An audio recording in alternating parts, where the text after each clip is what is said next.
ambition.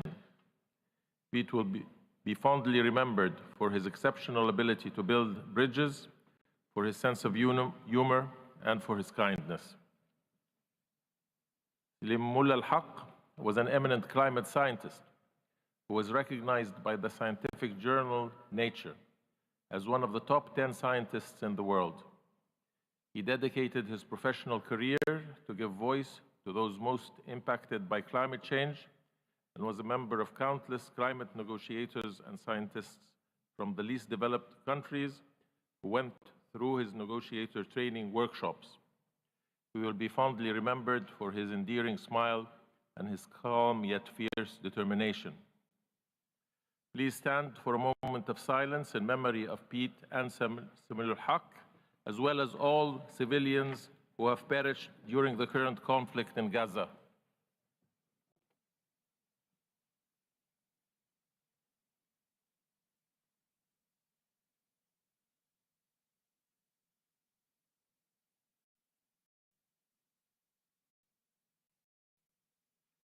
I thank you.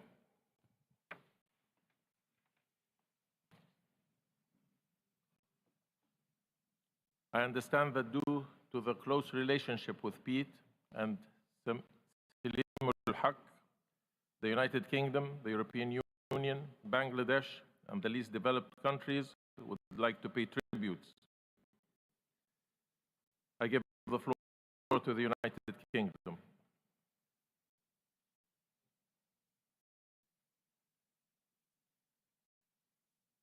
Thank you, Mr. President. And I first want to offer condolences on behalf of the UK to the government of Bangladesh for the passing of Salim and to all of his family and friends. Salim was a good friend to the UK, a critical friend when we needed it, and he fought tirelessly for action on loss and damage, and I hope we're able to honour him with a fitting outcome from this COP. Sadly, the world has lost two climate advocates. Pete Betts died on October the 21st following a battle with cancer, and he was laid to rest yesterday in London. He was a giant in our process, and for me, like many in the UK team, he was my biggest inspiration and my toughest critic. Pete never stopped advocating for climate action. He never stopped believing in multilateralism and the capacity for change. He took the outcome in Copenhagen hard, and he felt we didn't try hard enough to bridge the divides, and he worked relentlessly to rectify that in Paris, playing a big role in securing that agreement. And one of the things that made Pete stand out was that he operated on a very human level. He had strong views, and he expressed them clearly, but he also listened to others. He challenged his own assumptions, and if he didn't understand why someone held a position, he asked relentless questions until he did, and usually with an inappropriate joke for good measure. He pushed the UK as hard as he pushed anyone else, and he always wanted to advocate for the most vulnerable. Because above all, Pete believed that in this fight against climate change, there is no us and them. We win together or we lose together, and I hope we can carry that spirit into this COP. Pete has been the heart and soul of the UK team for many years, and we will carry his values with us. But his impact was so much wider. Pete often said that his biggest achievement was founding the Cartagena Dialogue, which is a group of negotiators from the developed and developing world who come together to understand positions and advocate for action. Negotiators from the Cartagena Dialogue have made a statement to remember Pete and to reflect on the need for togetherness at COP28, which we'll send to the Secretariat and others will speak to. Finally, Pete was proud, he was extremely proud to be an EU lead negotiator and to speak on behalf of so many countries, and he held the EU team incredibly close to his heart, even after the UK had left. So I'd like to pass over to our friends in the European Union to say a few words. Thank you. Thank you. I give the floor to the European Union, to Spain on behalf of the European Union. Thank you very much, Mr. President and colleagues. On behalf of the European Union and its 27 member states, and on behalf of the hundreds of Pete's colleagues who worked with him as part of Team EU, we would like to join the United Kingdom in marking his passing, as well as Salim's passing, with gratitude, respect, and sadness. Thank you for providing this moment for us to reflect on his passing and on Salim's. I thank you. I give the floor to Bangladesh.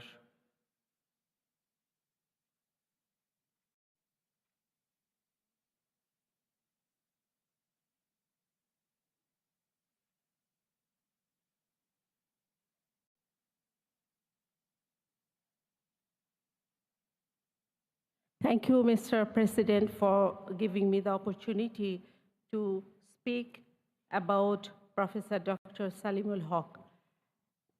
He was an outstanding and very well-spoken gentleman, loved by all.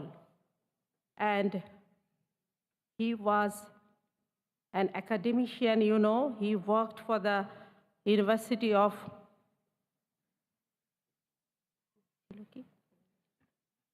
Independent University of Bangladesh, and he established one department to study tertiary level education for environment and climate change, and establish one center dedicatedly for climate change. And we are very happy and proud that he was a Bangladeshi. His voice was not only for Bangladesh, it's for vulnerable of the planet. And especially, we would recall that his contribution in the climate change movement to establish the loss and damage concept and the fund. Our greatest tribute and gratitude to the presidency for organizing this dedicated event for him. Thank you so much. I thank you. I give the floor to Senegal on behalf of the least developed countries.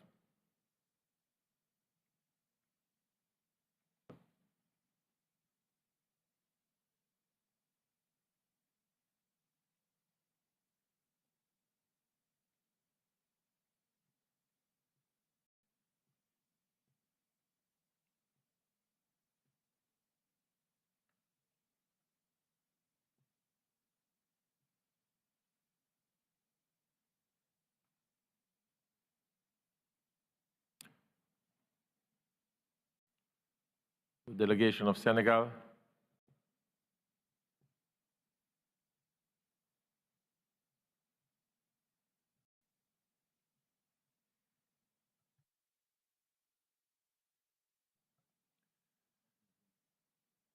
The delegation of Senegal seems not to have arrived yet, so we will proceed.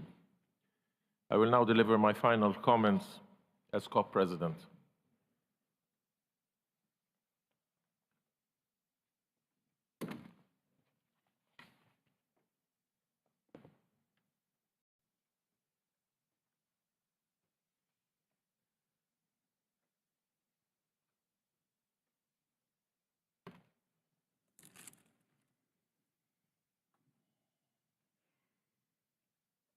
Your Excellencies, distinguished colleagues, Your Excellency Dr. Sultan Al-Jaber, COP President-designate, let me at the outset express my sincere thanks and gratitude for the support I received from all of you in performing my duties as COP President, be it during the build-up for COP27, at the conference in Sharm el-Sheikh, or throughout the year that ensued.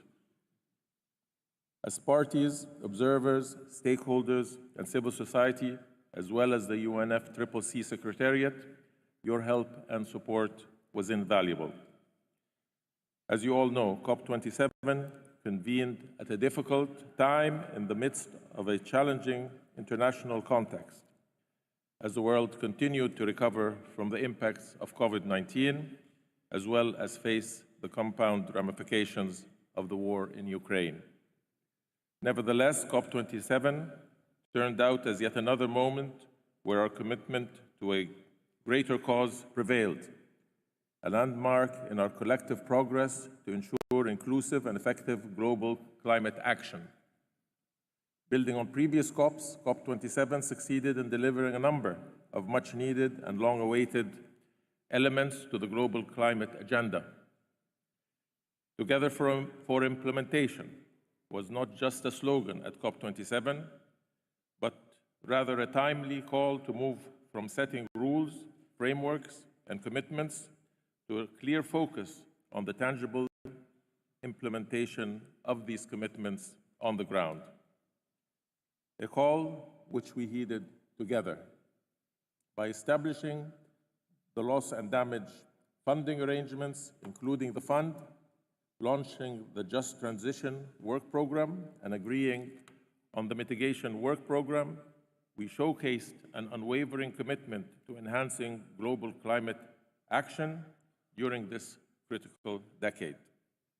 By voicing a resounding call for the reform of international financial institutions, highlighting renewable energy as a pathway for the future, championing the adaptation agenda through the work of the Marrakesh Partnership, and agreeing on unprecedented outcomes on water, oceans, and forests, we at COP27 ushered in a new age of implementation in our relentless fight against climate change. Colleagues, as we highlight the achievements of COP27, we also need a frank assessment of where we stand in relation to our collective ambitions, to the stark realities of science, and to the echoing voices of impacted communities across the globe. A quick realities check in this regard should be of concern to all of us for a number of reasons. First, because most of what we bring forward as tangible solutions and actionable commitments is based on speculation or well wishes at most. That we will be able to deliver our NDCs conditional and unconditional. That developed countries will deliver the 100 billion goal. That the loss and damage fund established in Sharm el-Sheikh will be replenished in billions of dollars. That international financial institutions will be reformed to deliver all the support required. And that the private sector, altogether with Article 2.1.c of the Paris Agreement, is the silver bullet that will unlock the flows of appropriate finance to developing countries. These are all mere assumptions with no evident proof in reality. Second, rather than increasing climate finance from developed countries, actually, it's decreasing in relation to the growing needs and the increasing cost of finance in developing countries. The Green Climate Fund and the Adaptation Fund are but two examples of this worrying trend of decreased financial flows. Third, the expansion of fossil fuel exploration and production, in particular of coal, in countries that previously committed to substantially phase down or in some instances completely phase out coal. Another worrying sign is the increased gap in renewable energy expansion and availability, and the temptation of resorting to unilateral measures, either through incentives or taxes, shifting fair competition and jeopardizing multilateralism and hard-earned gains in developing nations. Colleagues, these are all worrying signs that we need to take seriously, as they not only erode trust in the global climate regime, but also have deep impacts and severe consequences on our ability to achieve the goals of the Paris Agreement. And while the outcomes delivered in Sharm el-Sheikh do take us a step further in the right direction, these worrying signs need to be addressed immediately and effectively if we are to remain on the right side of history and to ensure that our collective efforts are not in vain. As I today perform my very last duty as COP President, and as Egypt hands over the baton of responsibility for global climate actions to the UAE, I am confident that addressing these challenges will be the focus of incoming President Dr. Sultan Al-Jaber and his able team, especially in the context of the global stocktake, as well as the energy and finance pathways of COP28. I trust that under his capable leadership, the global climate action agenda will progress even further. putting us a step closer to achieving our targets. Once again, I thank you, and I wish you all a very fruitful COP28. Thank you very much.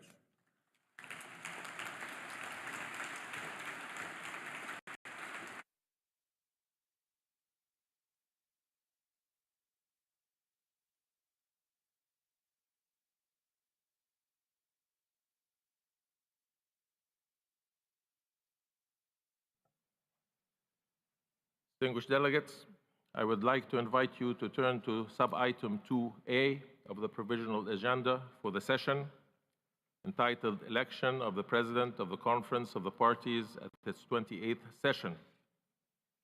In accordance with Rule 22, Paragraph 1 of the Draft Rules of Procedure being applied, the office of the President of the Conference of the Parties is subject to rotation among the 5 regional groups. We now continue the cycle with the President from the Asia-Pacific states. It gives me great pleasure to propose that the conference elect by acclamation His Excellency Dr. Sultan Ahmed Al Jaber, who will serve as President of the conference at its 28th session.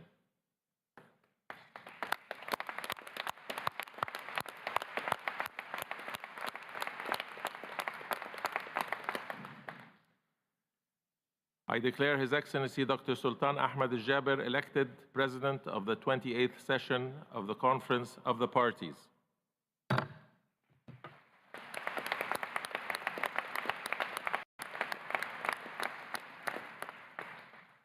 I congratulate His Excellency Dr. Sultan Ahmed Al Jaber on his election and wish him every success in guiding the work of the conference.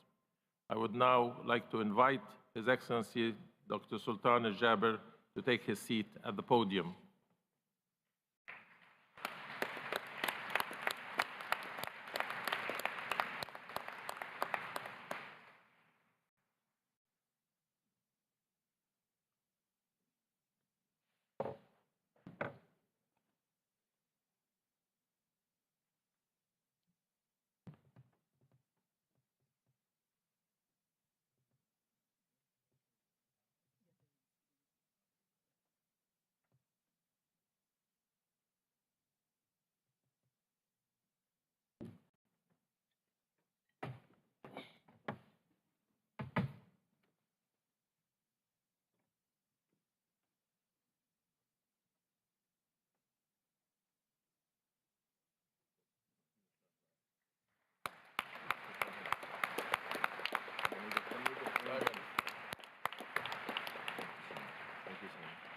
Look forward to working with you. Thank you, Simon, for everything.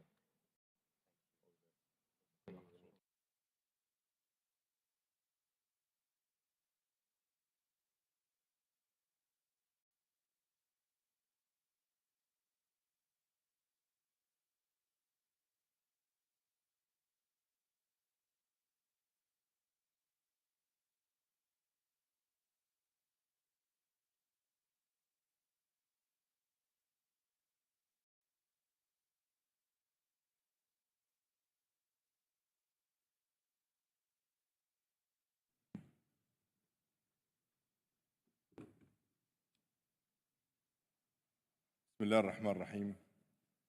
السلام عليكم. مساكم الله بالخير. Good morning, good afternoon to all. Welcome to the United Arab Emirates, the country of Zayed, the country of giving, the country of development and sustainability.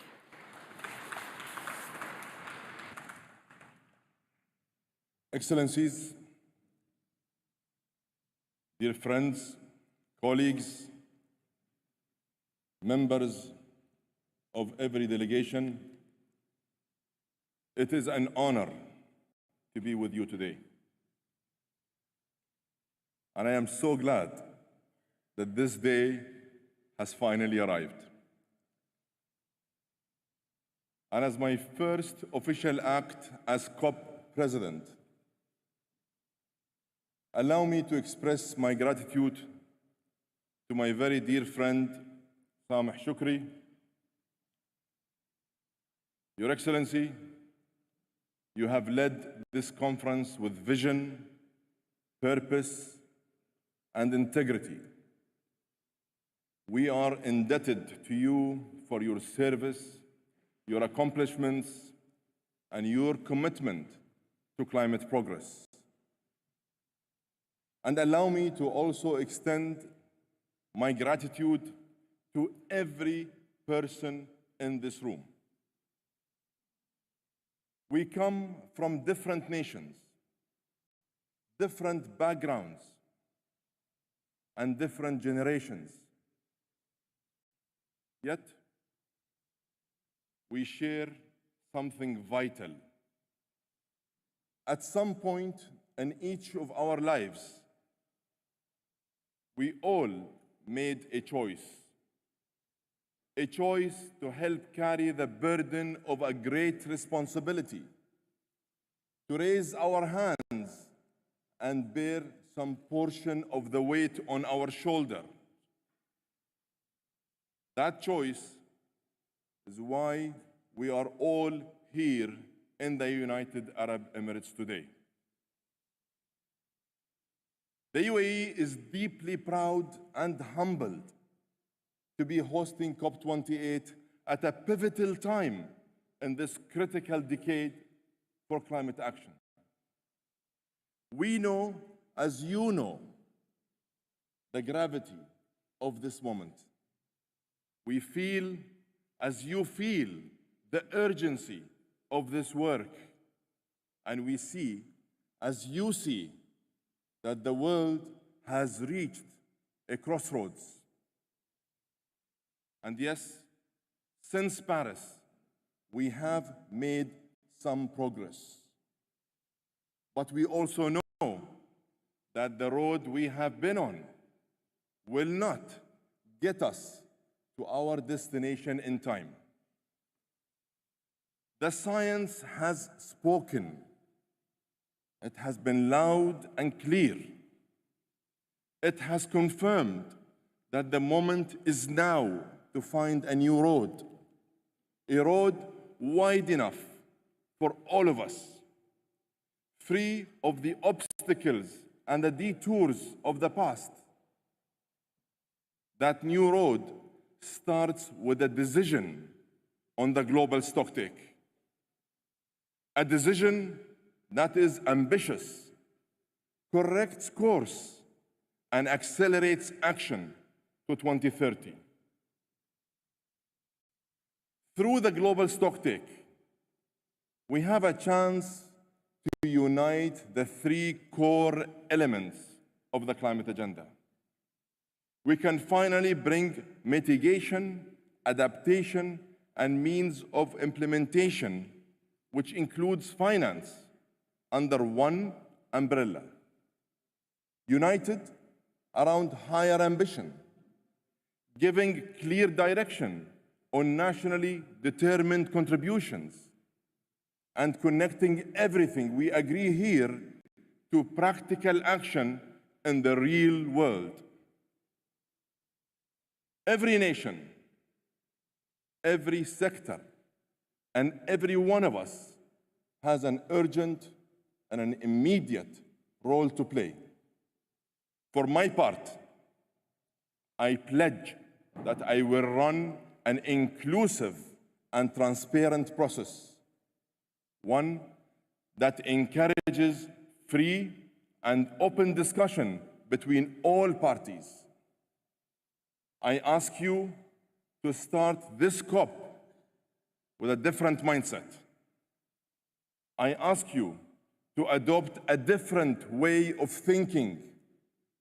And I ask you to be flexible. We must ensure that this COP delivers the most ambitious global stocktake possible. So let's work efficiently. Let's agree on the agenda and move to text quickly. Please.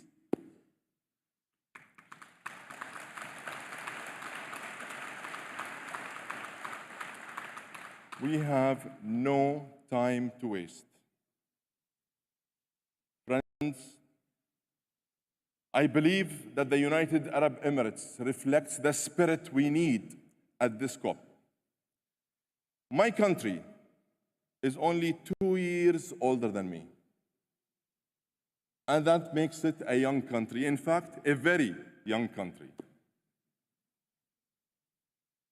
It is a nation that rose up from the desert through the vision and foresight of our late founding father, Sheikh Zayed bin Sultan Al Nahyan, and the conviction and aspiration he passed on to the generations that followed. And now, 52 years later, just look around. We may be a young nation, but we have big ambitions and hold fast to principles like collaboration, optimism, true partnership, determination, and commitment. These are the ingredients that make up the DNA of the United Arab Emirates. And it's these core values of trust, purpose, partnership, and pragmatism that I believe must define the DNA of COP28. That means it is essential that no issue is left off the table. And yes, as I have been saying, we must look for ways and ensure the inclusion of the role of fossil fuels. I know there are strong views about the idea of including language on fossil fuels and renewables in the negotiated text. We collectively have the power to do something unprecedented. In fact, we have no choice but to go the very unconventional way. I ask you all to work together. Be flexible. Find common ground. Come forward with solutions and achieve consensus. And never lose sight of our North Star of 1.5. Because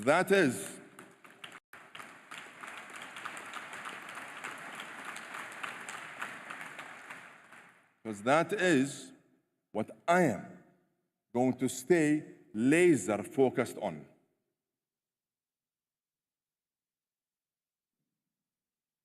Excellencies, dear friends, we all know that a key success factor across climate agenda is finance. And for too long, finance has not been available, accessible, or affordable.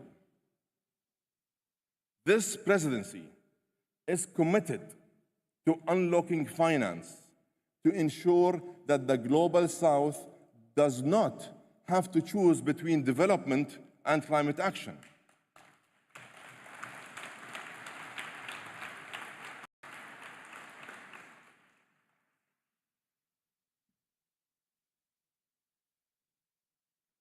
Let this be the year that climate finance meets the magnitude of the moment.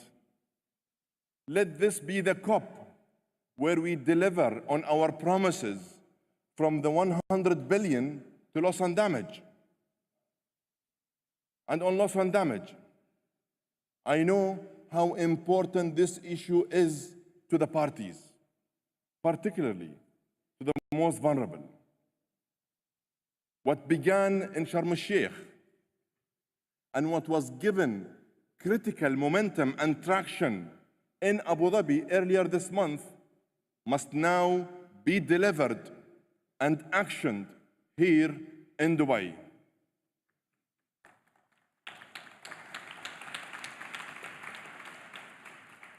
And allow me here to pause for a moment to honor the memory of our distinguished colleague and my dear friend, Salim al-Haq. He devoted his entire career to the cause of finding a way to address loss and damage. And I personally benefited from his advice and his experience, particularly on the imperative to shift the world's focus to the needs of adaptation. Excellencies, adaptation must be at the heart of our action. We must bridge the finance gap and agree on a robust framework for the global goal. Let's put nature, lives, and livelihoods at the core of our national plans. Let's finally face the issues that are critical to adaptation, like water, food, agriculture, and health. And that is why I am proud that this COP will be the first to host a climate health ministerial.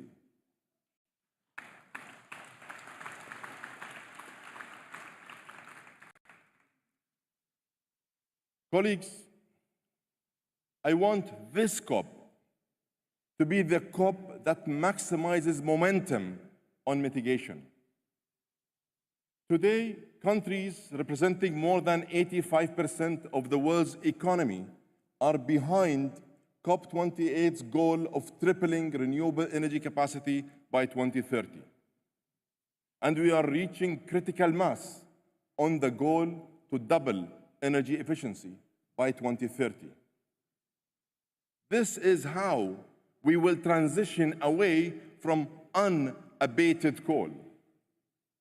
Let me also encourage countries to establish net zero methane emission targets as part of their next round of NDCs. Zeroing out methane emissions can make a huge impact in the shortest time frame. Colleagues, and let history reflect the fact that this is the presidency that made a bold choice to proactively engage with oil and gas companies. We had many hard discussions. Let me tell you, that wasn't easy. But today, many of these companies are committing to zero methane emissions by 2030 for the first time. And now, many national oil companies have adopted net zero 2050 targets for the first time. And I'm grateful that they have stepped up to join this game-changing journey. But I must say, it is not enough. And I know that they can do much more. They can lead the way. And them leading the way will ensure that others follow and catch up. At the same time, as part of this presidency's action agenda, we are engaging with other high-emitting sectors like heavy transportation, aluminum, steel, and cement, all in an effort to accelerate decarbonization at scale. I'm calling on all industries to engage, to innovate, to modernize, and invest in clean technologies. Colleagues, my friends, my partners, the next 2 weeks will not be easy. Let's remember, our task is not only about negotiating text or putting words on paper. It is about improving lives. It is about people. From the students I met in Bangladesh to the young entrepreneurs I saw in Nairobi, to indigenous communities I visited in the Amazon basin. All of us want and need the same things: clean air, clean water, healthy food, economies, and opportunities for ourselves and our families. And of course, we want a safe and a secure future. Is that too much to ask? Excellencies, ladies and gentlemen, my friends and my partners, we all made a choice to be here at this time. We understand the gravity of the situation, and I know that we all respect the science. Today, we need to follow through. Take that new road, and let's bring everyone on board with us. If we want to accelerate progress across the climate agenda, we must apply a positive can-do vision to get a GST decision with the highest ambition. We must translate the negotiated outcomes into real results in the real world. And we must use the next 2 weeks wisely. Take a no-nonsense approach with no delays. Let's restore faith in multilateralism. Let's bring back the lost trust in multilateralism. And let's deliver some good news to the world that really needs it today. And friends, I'll be right there, at your side, every step of the way. I will roll up my own sleeves alongside you. Let's rise above our differences to make the difference for future generations. Right now, here in the United Arab Emirates, I'm calling you all to unite, to act, and to deliver. I thank you.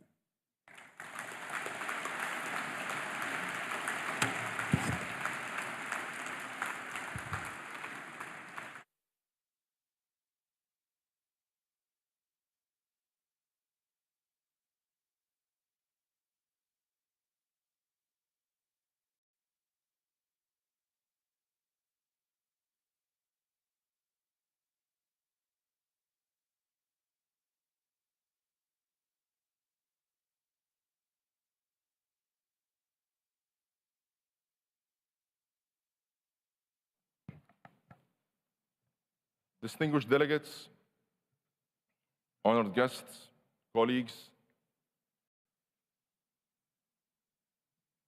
we are pleased to have with us Professor Jem Skia, the chair of the Intergovernmental Panel on Climate Change, and Mr. Simon Steele, the UNFCCC Executive Secretary. It is my pleasure to invite Mr. Simon Steele to address the plenary. Simon, you have the floor.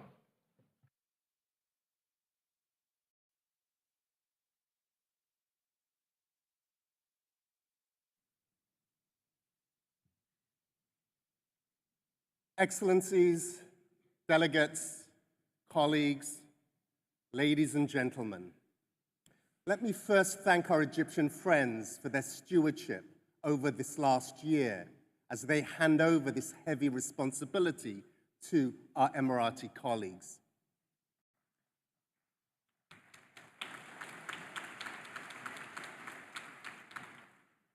And let us be clear, this is a heavy responsibility.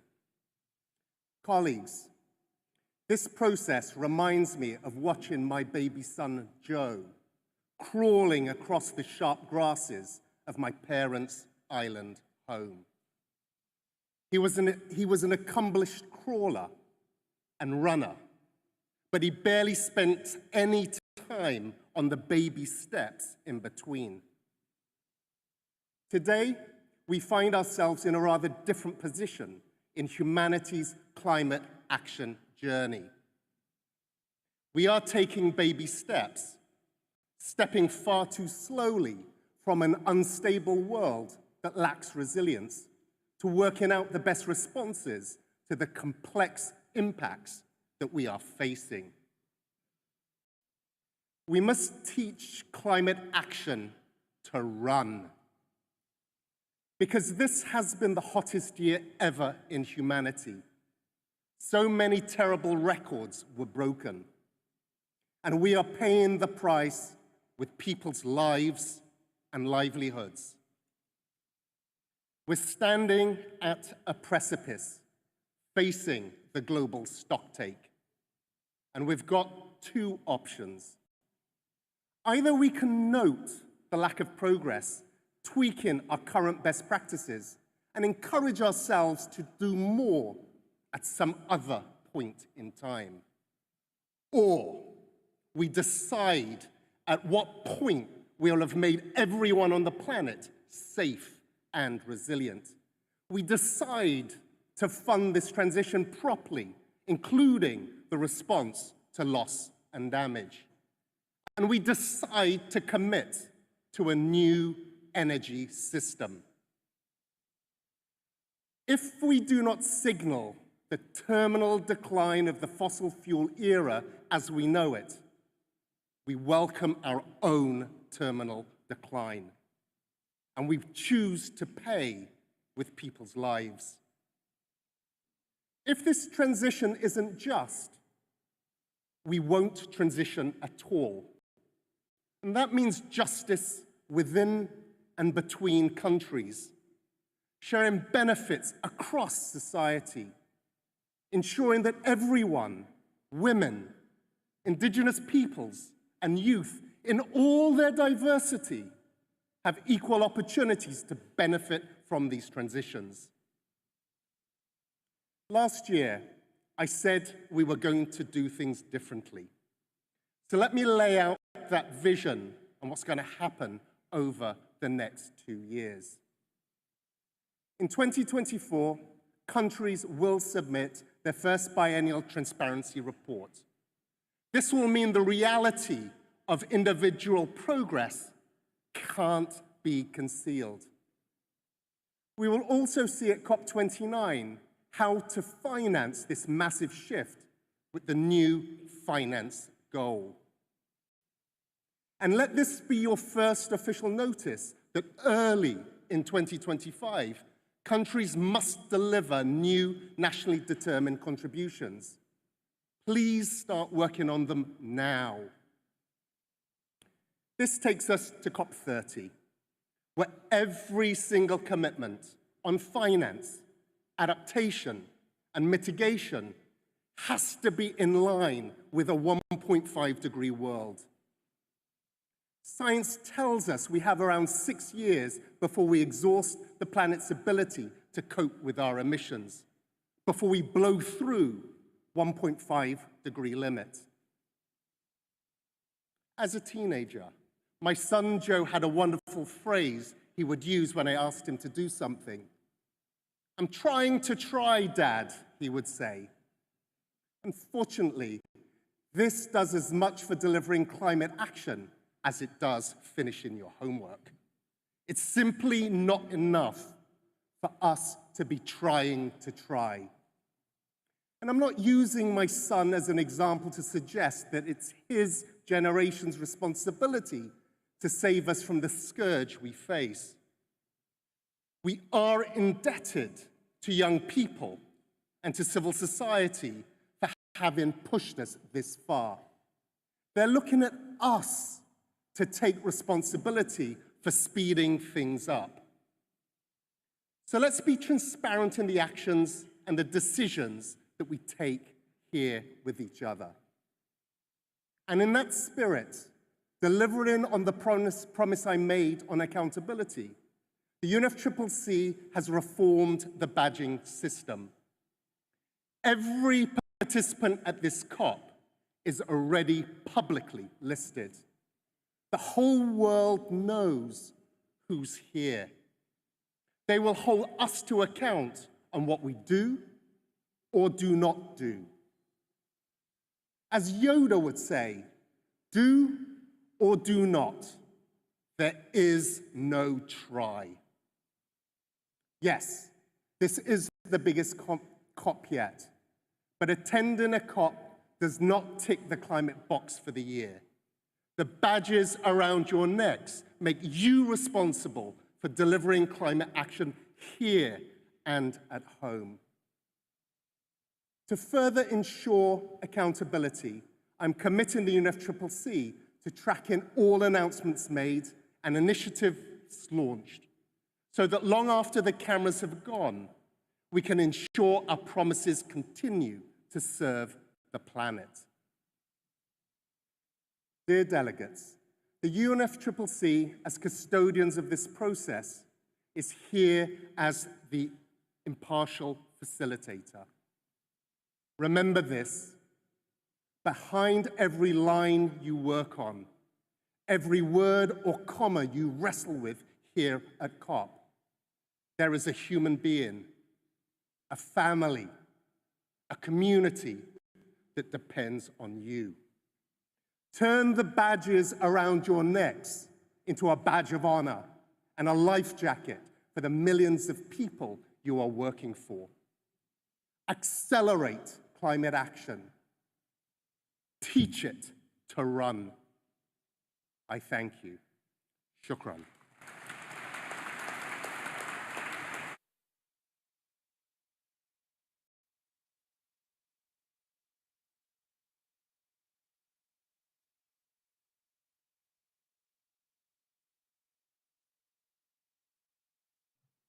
Thank you, Simon. I welcome Professor James Kia and congratulate him on his election as the new chair of the IPCC. Professor Skia comes with extensive experience and expertise on climate science and will be leading the IPCC through its 7th assessment cycle. I invite Professor Skia to address the plenary. Professor Skia, you have the floor. Thank you very much. Excellencies, distinguished delegates, ladies and gentlemen, I'm honoured to address the opening of COP28 on behalf of the Intergovernmental Panel on Climate Change, the IPCC, and we are thankful to the UEA government and the UNFCCC for their careful preparation of the conference and for their generous hospitality. IPCC's scientific assessments are ever clearer and more certain about climate change, its impacts and future risks, and options for adaptation and mitigation. Our planet has warmed by more than 1 degree Celsius since the pre-industrial era as the result of burning fossil fuels, deforestation, and the unsustainable use of resources. Human activity has led to changes in the Earth's climate of a magnitude that are unprecedented over centuries and thousands of years. Climate impacts, some of them irreversible, are widespread, rapid, and intensifying from the poles to the tropics and from the mountains to the oceans. And without immediate and deep emission reductions across all sectors, we will not meet the goals of the Paris Agreement. The UNEP GAP report released a few days ago shows that we are headed towards global warming of 3 degrees Celsius if we carry on with our current policies. And let us not forget the gap in terms of adaptation and financing. But there are some promising signs of climate action. In some countries, there have been sustained emissions reductions, and these have helped to bend the rising trend in emissions globally. And in the past decade, there have been sustained decreases in the costs of renewable energy. Our assessments have identified multiple options to reduce greenhouse gas emissions and adapt to climate change. and these can be implemented right now, but they need to be scaled up and mainstreamed through policies and increased financing.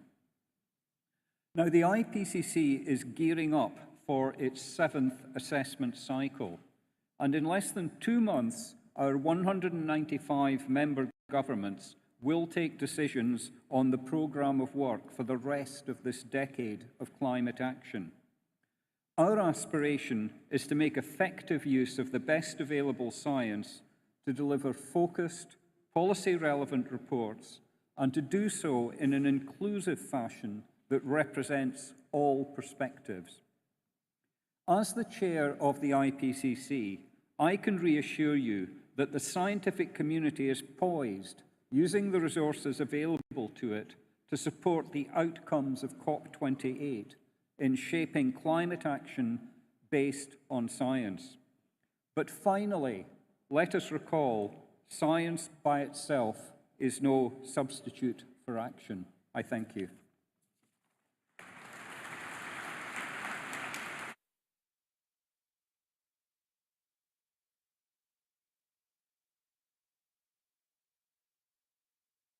Thank you, Professor Skia.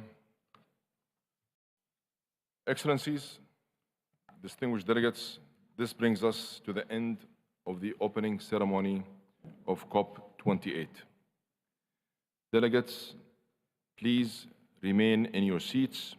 We will continue with the first plenary meeting of COP28, followed by the first plenary meeting of CMP 18 and the first plenary meeting of CMA 5.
Distinguished delegates, I invite the COP to turn to sub-item 2B of the Supplementary Provisional Agenda, adoption of the Rules of Procedure. The draft rules are contained in document FCCC/CP/1996/2. Parties may recall that the draft Rules of Procedure are being applied with the exception of Rule 42 due to lack of consensus. At COP27, the Presidency held consultations and reported that there continued to be no consensus on the matter and proposed that consultations continue at COP28. I therefore propose that we continue to apply the draft Rules of Procedure with the exception of Rule 42. I propose that Mr. Ahmed Al-Ghardaqa, a senior member of my delegation, holds informal consultations on this issue. I will report on the outcome of those consultations at the closing plenary meeting.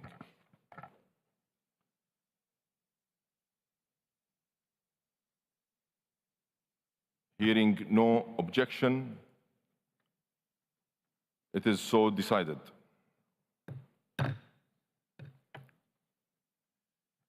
I invite the COP to turn to sub-item 2C of the Supplementary Provisional Agenda, adoption of the agenda. I would like to express my deep appreciation to all parties for their flexibility, support, and commitment to reaching agreement on the adoption of the agendas and launch of work swiftly and smoothly, and to deliver a successful and ambitious outcome of this conference. Together with the COP27 presidency and the chairs of the subsidiary bodies, we held a series of consultations and bilateral meetings with negotiating groups and parties on the adoption of the agendas of the governing and subsidiary bodies. On Monday, 27 and Wednesday, 29th of November, we also convened heads of delegation meetings on the adoption of the agendas. Throughout these consultations, parties expressed a range of views and a common desire to initiate proceedings swiftly.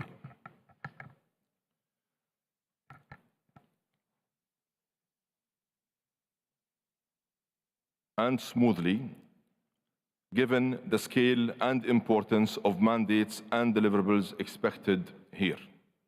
The items proposed by parties to be included in the agendas reflect genuine concerns of parties and were proposed in a constructive spirit. They are all important issues, and my team and I took great care to ensure that all views were heard. Further to the consultations and heads of delegation meetings, please allow me to outline the understandings reached regarding the adoption of the agendas of the COP28, CMP 18, CMA 5, SBSTA 59, and SBI 59. I propose that the governing and the subsidiary bodies adopt their agendas presented in their respective supplementary agendas without the inclusion of any of the items proposed by parties, as well as agenda item 10H of the CMA Supplementary Provisional Agenda entitled Sharm el-Sheikh Dialogue on the Scope of Article 2, Paragraph 1C of the Paris Agreement and its complementarity with Article 9 of the Paris Agreement. This proposal is on the understanding that parties will still be able to consider the underlying issues and concerns related to those agenda items, either under other agenda items in line with their existing mandates or under consultations to be held by the Presidency. I further propose that the underlying issues and concerns in relation to the following proposed items can be discussed in the context of ongoing discussions under the mandated agenda items, including regarding the item on the supplementary provisional agenda of the COP entitled Mountains and Climate Change, highlighting the need for the protection of vulnerable mountain ecosystems while building the resilience of mountain peoples and economies to reduce loss and damage. These issues can be considered in discussions under the 16th meeting of the Nairobi Work Programme Focal Point Forum on Understanding and Closing Adaptation Knowledge Gaps in Mountains, High Latitude Areas, and the Chrysosphere, as well as future activities of the Nairobi Work Programme. Regarding the item on the supplementary provisional agendas of the CMA and subsidiary bodies entitled Urgently Scaling Up Financial Support from Developed Country Parties in line with Article 4, Paragraph 5 of the Paris Agreement to enable implementation of developing countries. These issues can be considered in the discussions under CMA Agenda Item 10A, matters relating to the Standing Committee on Finance. Regarding the item on the supplementary provisional agenda of the CMA entitled Doubling Adaptation Finance as part of the efforts towards the implementation of decisions of 1/CP.26, paragraph 11, and 1/CMA.3, paragraph 18 on adaptation finance. These issues can be considered in discussions under CMA Agenda Item 10A, matters relating to the Standing Committee on Finance. Regarding the item on the supplementary provisional agendas of the COP, CMA, and the subsidiary bodies entitled Operationalization of the Principles of Equity and Common but Differentiated Responsibilities and Respective Capabilities in accordance with Article 2, Paragraph 2 of the Paris Agreement. These issues can be considered in the discussions under CMA Agenda Item 4, SBSTA Agenda Item 5, and SBI Agenda Item 8 on the global stocktake. Regarding the item on the supplementary provisional agendas of the COP, CMA, and the subsidiary bodies entitled Mission 1.5, positive incentives for accelerating early actions and policies that are nationally determined. These issues can be considered in the discussions under CMA on Agenda Item 4, SBSTA Agenda Item 5, and SBI Agenda Item 8 on the global stocktake. Regarding the item on the supplementary provisional agendas of the COP, CMP, CMA, and the subsidiary bodies entitled Concerns with unilateral trade measures related to climate change and their potential adverse impact on equitable and just transitions in the context of sustainable development and efforts to eradicate poverty. These issues can be considered in the discussions under CMA Agenda Item 4, SBSTA Agenda Item 5, and SBI Agenda Item 8 on the global stocktake. And regarding the sub-item 10H of the supplementary provisional agenda of the CMA entitled Sharm el-Sheikh Dialogue on the Scope of Article 2, Paragraph 1C of the Paris Agreement and its complementarity with Article 9 of the Paris Agreement, the report on the dialogue be considered in the discussions under CMA Agenda Item 10A, matters relating to the Standing Committee on Finance. I also propose the following way forward regarding the matters listed below. Regarding the item on the supplementary provisional agenda for the CMA entitled The Special Needs and Special Circumstances of Africa, I propose to convene consultations on this matter following the practice taken at previous conferences. The outcome of these consultations and any other issues raised during the consultations will be reported back under the agenda item Other Matters. On the sub-item on the supplementary provisional agenda of the CMA entitled 7th Review of the Financial Mechanism, I propose to hold consultations on a way forward on this matter. The outcome of these consultations and any other issues raised during the consultations will be reported back to the CMA later in the session. On the item on the supplementary provisional agenda of the CMP entitled Issues Related to Article 3, Paragraph 9 and Article 21 of the Kyoto Protocol, I propose to hold consultations on a way forward on this matter. The outcome of these consultations and any other issues raised during the consultations will be reported back to the CMP later in the session. The above understandings are not intended to exclude consideration of any of the underlying issues and concerns raised by parties in any other discussions under the agendas, but merely to ensure that our work can proceed in an expeditious manner and avoiding duplication. The above understandings will be recalled when we adopt the agendas of the CMP and CMA. The above understandings will be reflected in the reports of the sessions of the governing bodies. The understandings will apply mutatis mutandis to the related issues on the supplementary provisional agendas of the subsidiary bodies and will be recalled by the chairs of the subsidiary bodies prior to the adoption of the respective agendas and reflected in the reports of the sessions. Further, I propose that the following agenda item be held in abeyance. COP item 14. Consideration of proposals from parties and amendments to convention under Article 15. Sub-item A. Proposal from the Russian Federation to amend Article 4, Paragraph 2F of the convention. And sub-item B. Proposal from Papua New Guinea and Mexico to amend Article 7 and 18 of the convention. COP item 15. Second review of the adequacy of Article 4, Paragraph 2A-B of the Convention. Dear delegates, with these understandings and the proposal just outlined, and with immense gratitude for the flexibility shown by all parties to allow our important work to begin forthwith, I invite parties to turn to documents FCCP/2023/1 and Addenda 1 and 2. I propose to adopt the supplementary provisional agenda contained in document FCCP/CP/2023/ADD.2, amended to reflect these understandings, with the following items deleted: item 18, item 19, item 20, and item 21.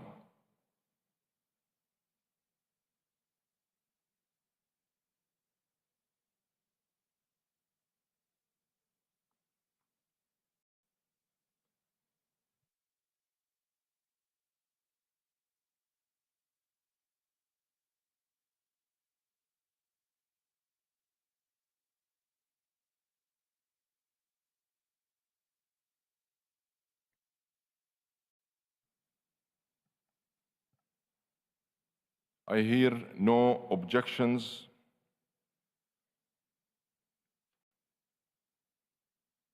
I see Kyrgyzstan have asked for the floor. Please. Honorable Chairperson, distinguished delegates, esteemed hosts from the United Arab Emirates. I extend heartfelt greetings on behalf of the Kyrgyz Republic to everyone gathered here for the 28th conference of the parties to the United Nations Framework Convention on Climate Change. We commend the United Arab Emirates for their exceptional preparation and leadership, setting a stage that inspires progress and unity. As we convene at this crucial juncture, the gaze of the world is fixed upon us, full with anxiety and expectations. The challenges we face are not only unparalleled, but also threaten the very fate of our survival as a species. The responsibility to act and to act decisively has never been more pressing. The Kyrgyz Republic is committed to contributing constructively to this conference and working constructively with the Presidency and all fellow national delegations. Our focus aligns with the broader global agenda, yet we bring to the table a perspective shaped by our unique geographical and environmental circumstances. In this spirit, we propose the inauguration of a new dialogue on mountain and climate to focus on the pivotal role of mountainous regions in the global climate system. This initiative is not just vital for over 1 billion people residing in these landscapes across more than 100 nations, but is essential for the planet as a whole. The health of our mountain communities is inextricably linked to the health of our global climate. As we advance through the sessions of this conference, the Kyrgyz delegation will actively seek support for this mountain climate dialogue. Our goal is not only to bring attention to this critical issue, but to foster actionable strategies and collaboration. In this regard, our country has been a consistent advocate of the agenda for integrating mountain issues into international negotiations at all levels for more than 20 years.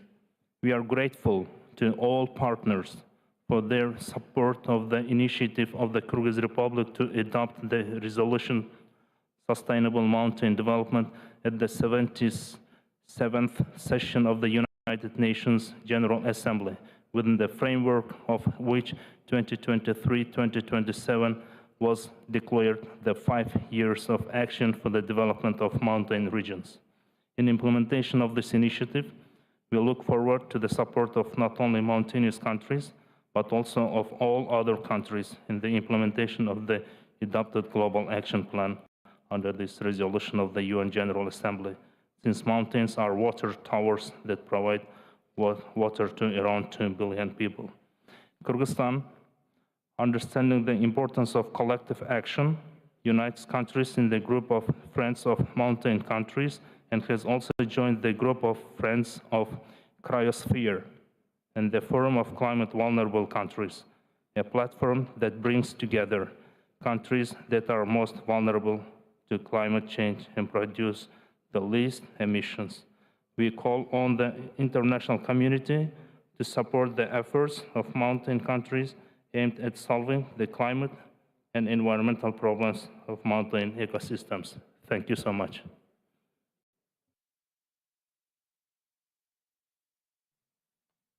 Thank you, Kyrgyzstan, for your kind words and your initiative. I see that Bhutan has requested the floor. Bhutan, you have the floor. Thank you, Mr. President. At the outset, Bhutan would like to thank the COP presidency for the warm hospitality and impressive arrangements and hard work in bringing us all together to this beautiful city of Dubai. Mr. President, Bhutan strongly supports the intervention made by Kyrgyzstan on an urgent call for dialogue on mountain and climate change to be launched here at COP28. Bhutan reiterates our submissions and requests made during numerous similar consultations in previous COPs on the issue of mountain ecosystem and its inclusion in the process. There is more than adequate scientific evidence proving that fragile mountain ecosystems are extremely vulnerable to the effects of climate change. We are already witnessing irreversible damage due to the changing climate in the Himalayan mountain ecosystems and live in constant fear. In fact, during pre-COP last month, in Bhutan, there was a displacement of an iceberg causing a glacier lake outburst, knocking the side of the lake wall and releasing about 2 million cubic meters of water to rush down the valley. The IPCC report confirms that the rate of ice sheet loss increased by a factor of 4 in the last 3 decades. The unprecedented pace of glacier retreat at the global scale is more alarming in the Himalayas. Even if global warming is limited to 1.5 degrees Celsius, 1/3 of the glaciers in the Hindu Kush Himalayan region will disappear by the year 2100. And as you all know, this is the best case scenario where the world manages to limit warming to 1.5 degrees centigrade and avoid the worst impacts of climate change. The high impact climate events are stressing vulnerable sectors such as agriculture, energy, biodiversity, forests, food security, infrastructure, public health, and development. The livelihoods of our people are at stake. The impacts of melting glaciers are not only limited to the mountainous regions, but to downstream regions. Rapid ice sheet melt could lead to catastrophic sea level rise even before the end of the century. The IPCC report confirmed that combined ice sheet and glacier mass loss contributed to 42% of this global mean sea level rise from 2006 to 2018. This will result in the extinction of small islands and mountain habitats. Mr. President, colleagues, I wish to emphasize that we contribute the least to climate change, but ironically hit the hardest with its impacts. The world has witnessed our leadership on the environmental fronts. For instance, Bhutan has communicated an ambitious revised NDC and reaffirmed to remain carbon neutral despite the development challenges we face. And therefore, our ask for this is only reasonable. I thank you, Mr. President. Thank you, Bhutan. I see that Guatemala has requested the floor. Guatemala, you have the floor. Guatemala has the honor to deliver this on behalf of Chile, Costa Rica, Honduras, Panama, Paraguay. And our statement is in line with the messages that will be delivered by Cuba on behalf of the G77 and China group.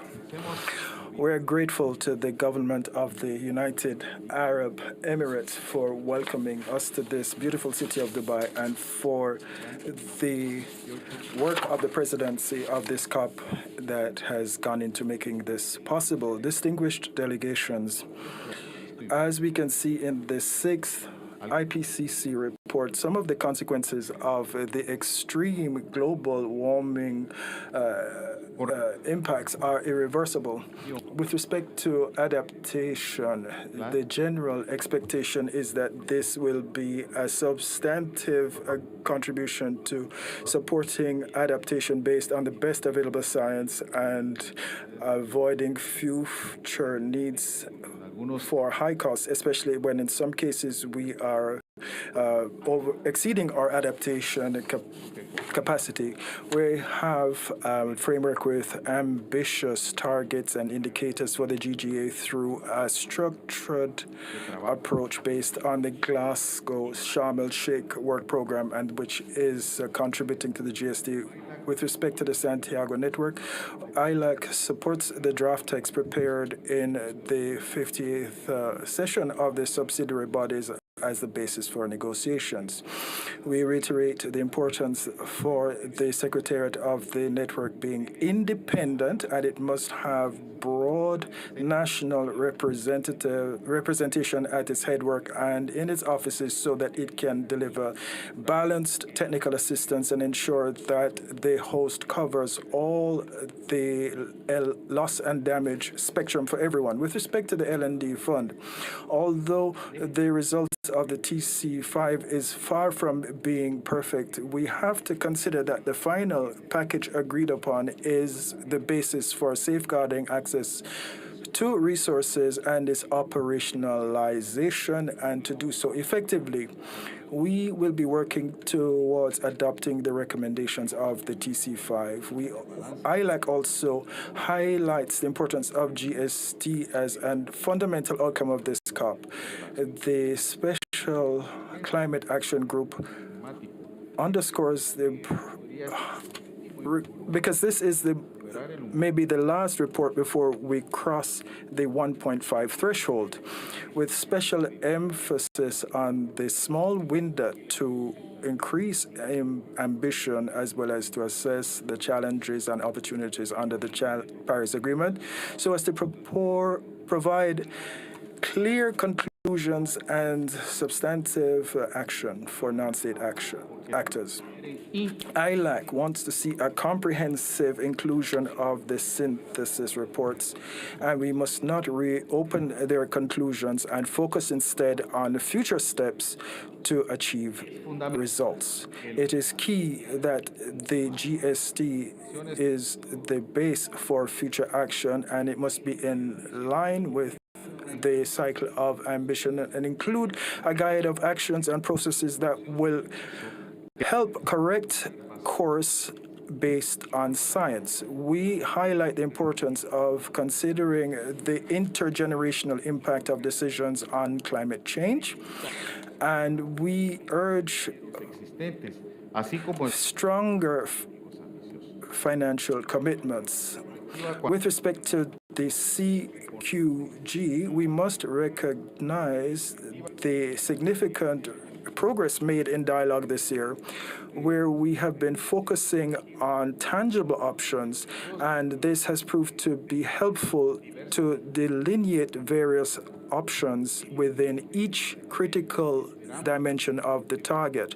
We are looking forward to a decision with procedural and substantive progress. We want to highlight the importance of continuing to share experience on Article 1.2c, and we must highlight its complementarity with Article 9, which is one of the long-term objectives of the Paris Agreement, and therefore can help facilitate and broaden efforts to make reality Article 2.1a and 2.1e.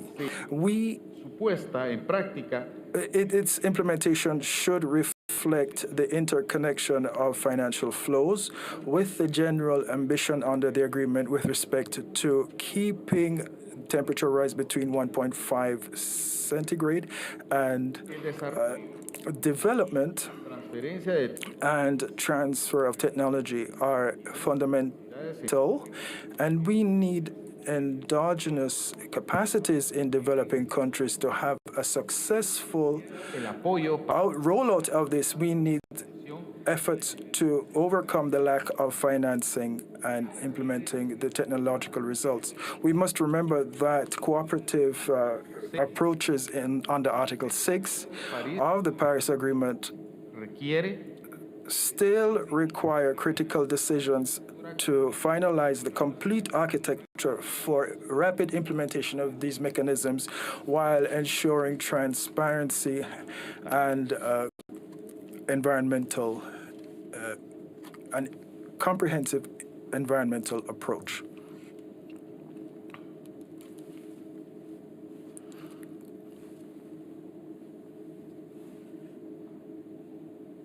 Thank you, Guatemala.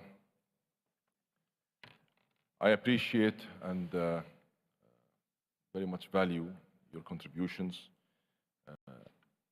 Allow me, though, just to say that, colleagues, we will have the opportunity to make our national statements later during this session. And I see no more requests, and I hear no objections. Let us now proceed to adopting the agenda, and in fact, let's get to work immediately.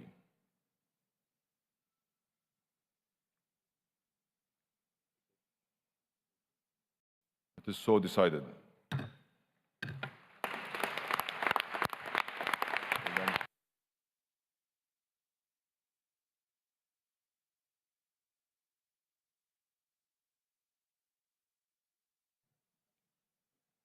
Distinguished delegates, regarding the agenda items for which informal consultations by the Presidency are required, I wish to inform that I will appoint senior delegates to lead these consultations on my behalf, and I will keep parties informed on the progress of the consultations.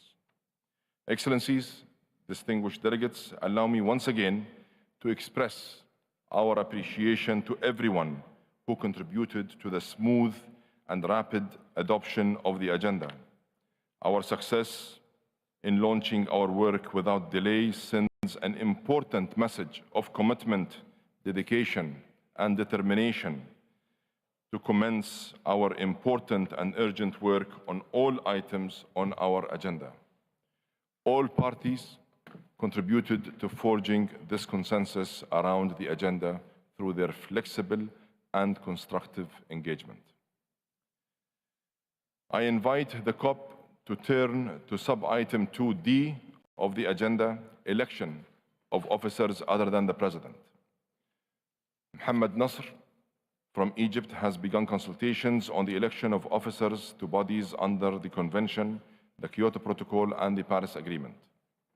I thank Ambassador Nasr for the work undertaken so far, and I propose that he continues the consultations to finalize the nominations.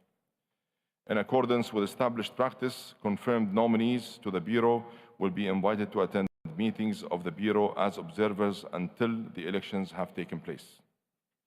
Parties will note that women currently comprise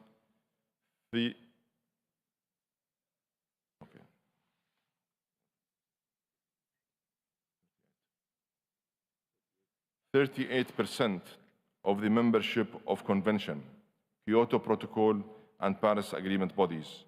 I urge parties to nominate men and women with a view to achieving the goal of gender balance. In light of the high number of outstanding nominations for a large number of officers under the Convention, the Kyoto Protocol, and the Paris Agreement, including for many constituted bodies entrusted with important technical work, I urge parties to intensify efforts to transmit the remaining nominations by the deadline of 8 p.m. GST on Saturday, December 9th. I propose to return to this item at the closing plenary of the COP. I hear no objections, and it is so decided.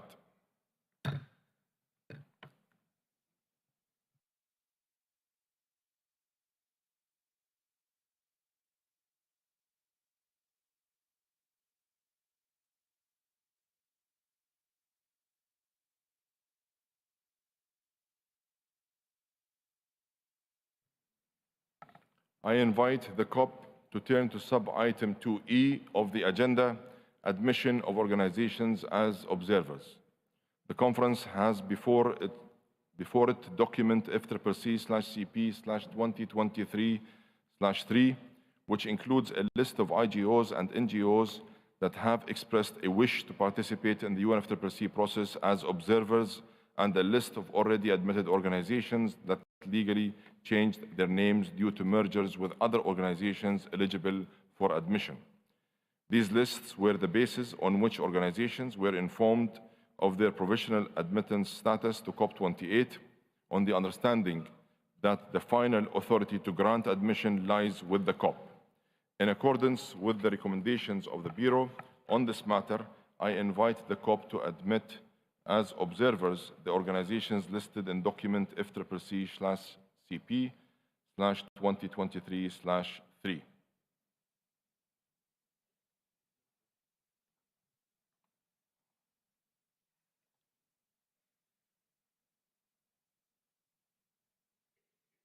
Distinguished delegates and colleagues, I acknowledge that there is no request. I once again invite the COP to admit as observers the organizations listed in document FCCP/CP/2023/3, and hearing no objections, it is so decided. I invite the COP to turn to sub-item. I see Russia requesting the floor. Russia, the floor is yours. President, the Russian Federation would like to make a statement on item 2E of the agenda. We note the granting of observer status under the convention to two supposedly independent organizations, which are in fact governed and funded by the government of the United States. This is the National Democratic Institution and the George Soros Fund Open Society. It is well known that their record includes interference in the internal affairs of sovereign states, organizing internal disruption and protests. We believe that inclusion of these supposedly independent NGOs as observers is intended to politicize the climate process and will do harm to negotiations under the convention. Furthermore, once again, we note the overrepresentation of organizations only from one group of states. We trust that in the future, the process of selecting observers will be given greater attention. We request that this statement be included in the meeting record. I thank you.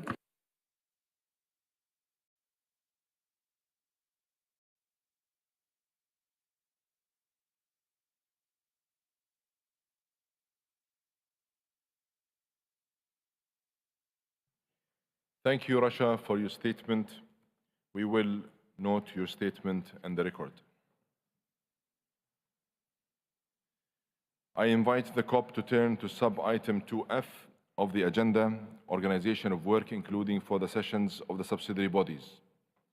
Today, the governing and subsidiary bodies will convene their opening plenaries and launch work under all agenda items. Upon completion of the opening plenaries of the SBSTA and SBI, the five bodies will reconvene in a joint plenary to hear statements from groups and observer organizations.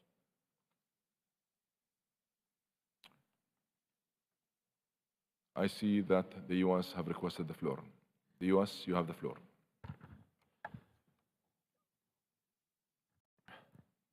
Mr. President, thank you. First of all, congratulations, and thank you for your very powerful opening comments. Let me just say very quickly, I don't want to take a lot of time on this, but the United States would like to underscore the importance of ensuring access by civil society to COP28. And we're very convinced that the meaningful participation of climate activists, human rights defenders, and other members of civil society is an indispensable element for success of this conference. So in this respect, we're very concerned about the assertion that NGOs that clearly meet the UNFCCC criteria for admission as observers should somehow not be accredited, not be permitted to be here for obviously other reasons. As the Secretariat has found, both the NGOs referenced in the previous intervention meet the criteria for the admission as observers. And there is no question that these NGOs are qualified in the matters of UN climate change regime. There is no basis for any party to question the basis for either of these two organizations' participation in our process. And if the complaining party's intervention is going to be reflected in the report of this session, the United States would request that this response also be reflected in the report. Thank you, Mr. President.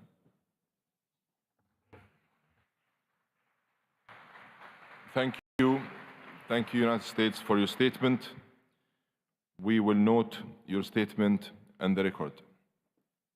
I invite the COP to turn to sub-item 2F of the agenda, organization of work, including for the sessions of the subsidiary bodies. Today, the governing and subsidiary bodies will convene their opening plenaries and launch work under all agenda items. Upon completion of the opening plenaries of the SBSTA and SBI, the 5 bodies will reconvene in a joint plenary to hear statements from groups and observer organizations. Dear colleagues, let me outline how I would like to organize work under the COP. On the following items, which are also on the agendas of the relevant subsidiary bodies, the COP will take appropriate action on the basis of recommendations from the subsidiary bodies. Please note that the full titles of the agenda items I will now list are projected on the screen. Agenda items 4, 5, and 6. 7, as it relates to report of the WIM Executive Committee. Sub-item 8B, as it relates to the second review of the functions of the Standing Committee on Finance. Agenda items 9, 10, 11, 12, 13, including the report on gender composition and the synthesis report on progress in integrating a gender perspective into constituted body processes, and sub-item 16A.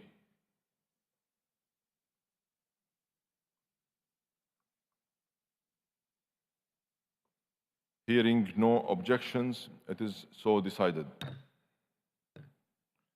Colleagues, on Wednesday, December 6th, the SBSTA and the SBI will conclude their work.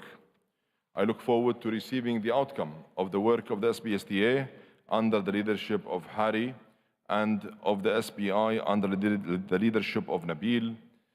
After the closure of the SBSTA and the SBI, I will convene a plenary meeting to propose the modalities of work for the second week of the conference. Dear colleagues, tomorrow, Friday 1, December 1st, His Highness Sheikh Mohammed bin Zayed Al Nahyan, President of the United Arab Emirates, will have the distinct honor of welcoming heads of states and government from more than 170 countries to the World Climate Action Summit. The first part of the high-level segment will also take place tomorrow, Friday, December 1st, and will continue on to Saturday, December 2nd, during which heads of state and government will deliver their national statements or statements on behalf of UNFCCC negotiating groups. The high-level segment will resume on Saturday 9th and Sunday 10th of December. During the second week of the conference, we will reconvene the COP to consider decisions and conclusions for adoption.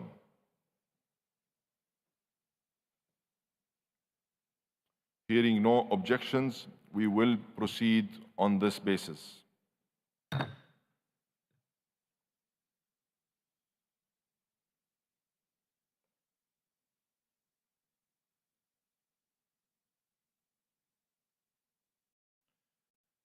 Let's turn to an issue regarding the youth. A priority for the United Arab Emirates for every element of this COP has been inclusion, especially inclusion of those who are most vulnerable and most impacted by the impacts of climate change, such as women, indigenous peoples, children, and youth.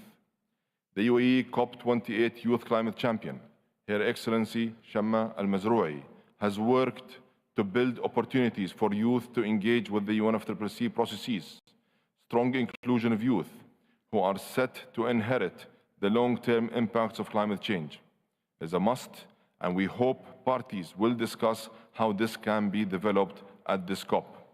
I propose to hold consultations on a way forward on this important issue. I will appoint a senior member of my delegation to lead consultations on this issue. I invite the COP to turn to sub-item 2G, dates and venues of future sessions. In accordance with the principle of rotation among regional groups, the president of COP29 would come from the Eastern European states, and for COP30 from the Latin American and Caribbean states. The Latin American and Caribbean states have nominated Brazil to host COP30. I encourage the Eastern European states to accelerate and finalize their consultations on this matter to ensure timely decision.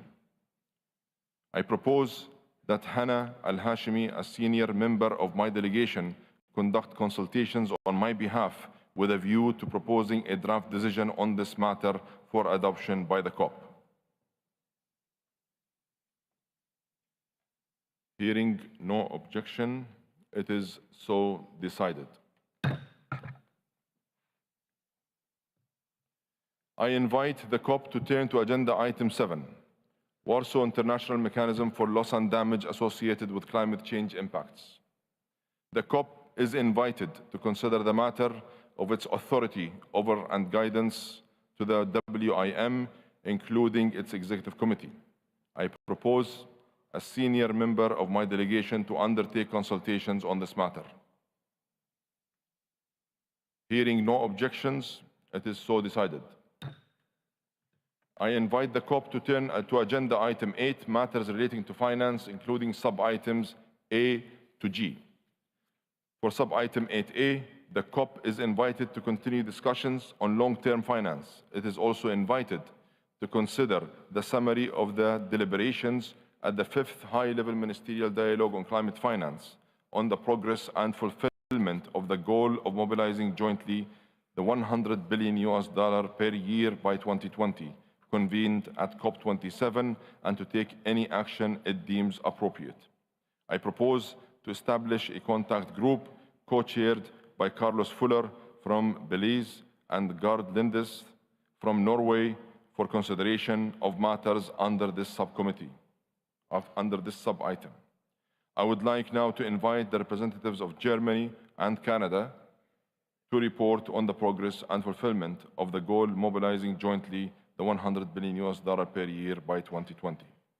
Germany, you have the floor. Thank you, Mr. President, COP President, Excellencies, distinguished colleagues.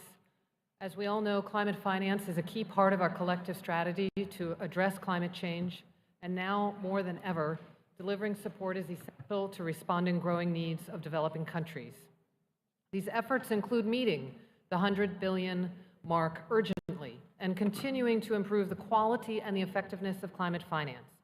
I am here to briefly report back on the work that my colleague, Minister Stephen Guilbeault of Canada, and I have conducted over the past months and years on the progress made to deliver on the $100 billion climate finance goal.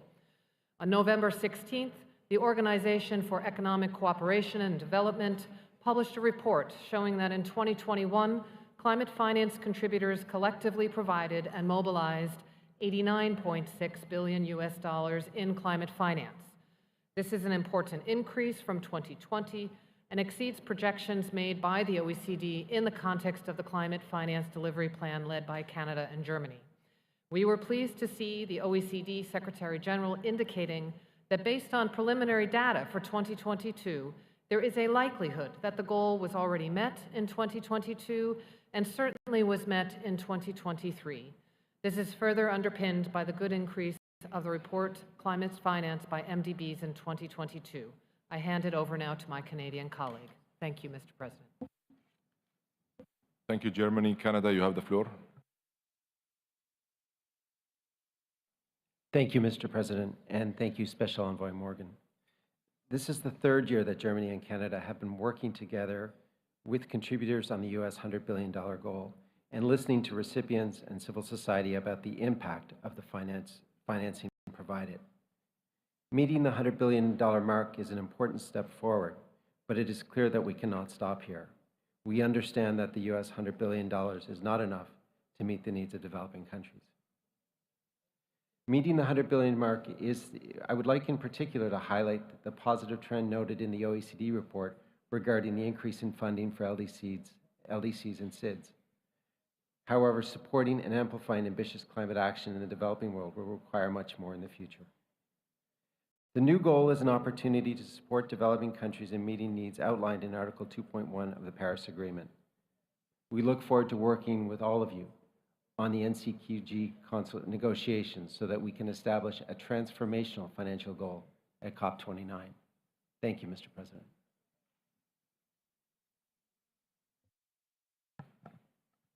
Thank you, Canada. Thank you both for these positive indications on progress on this very important issue. Regarding sub-item 8B, matters relating to the Standing Committee on Finance, the COP is invited to consider the report of the SCF and consider the recommendations of the SPI on the second review of the functions of the SCF and take any action it deems appropriate.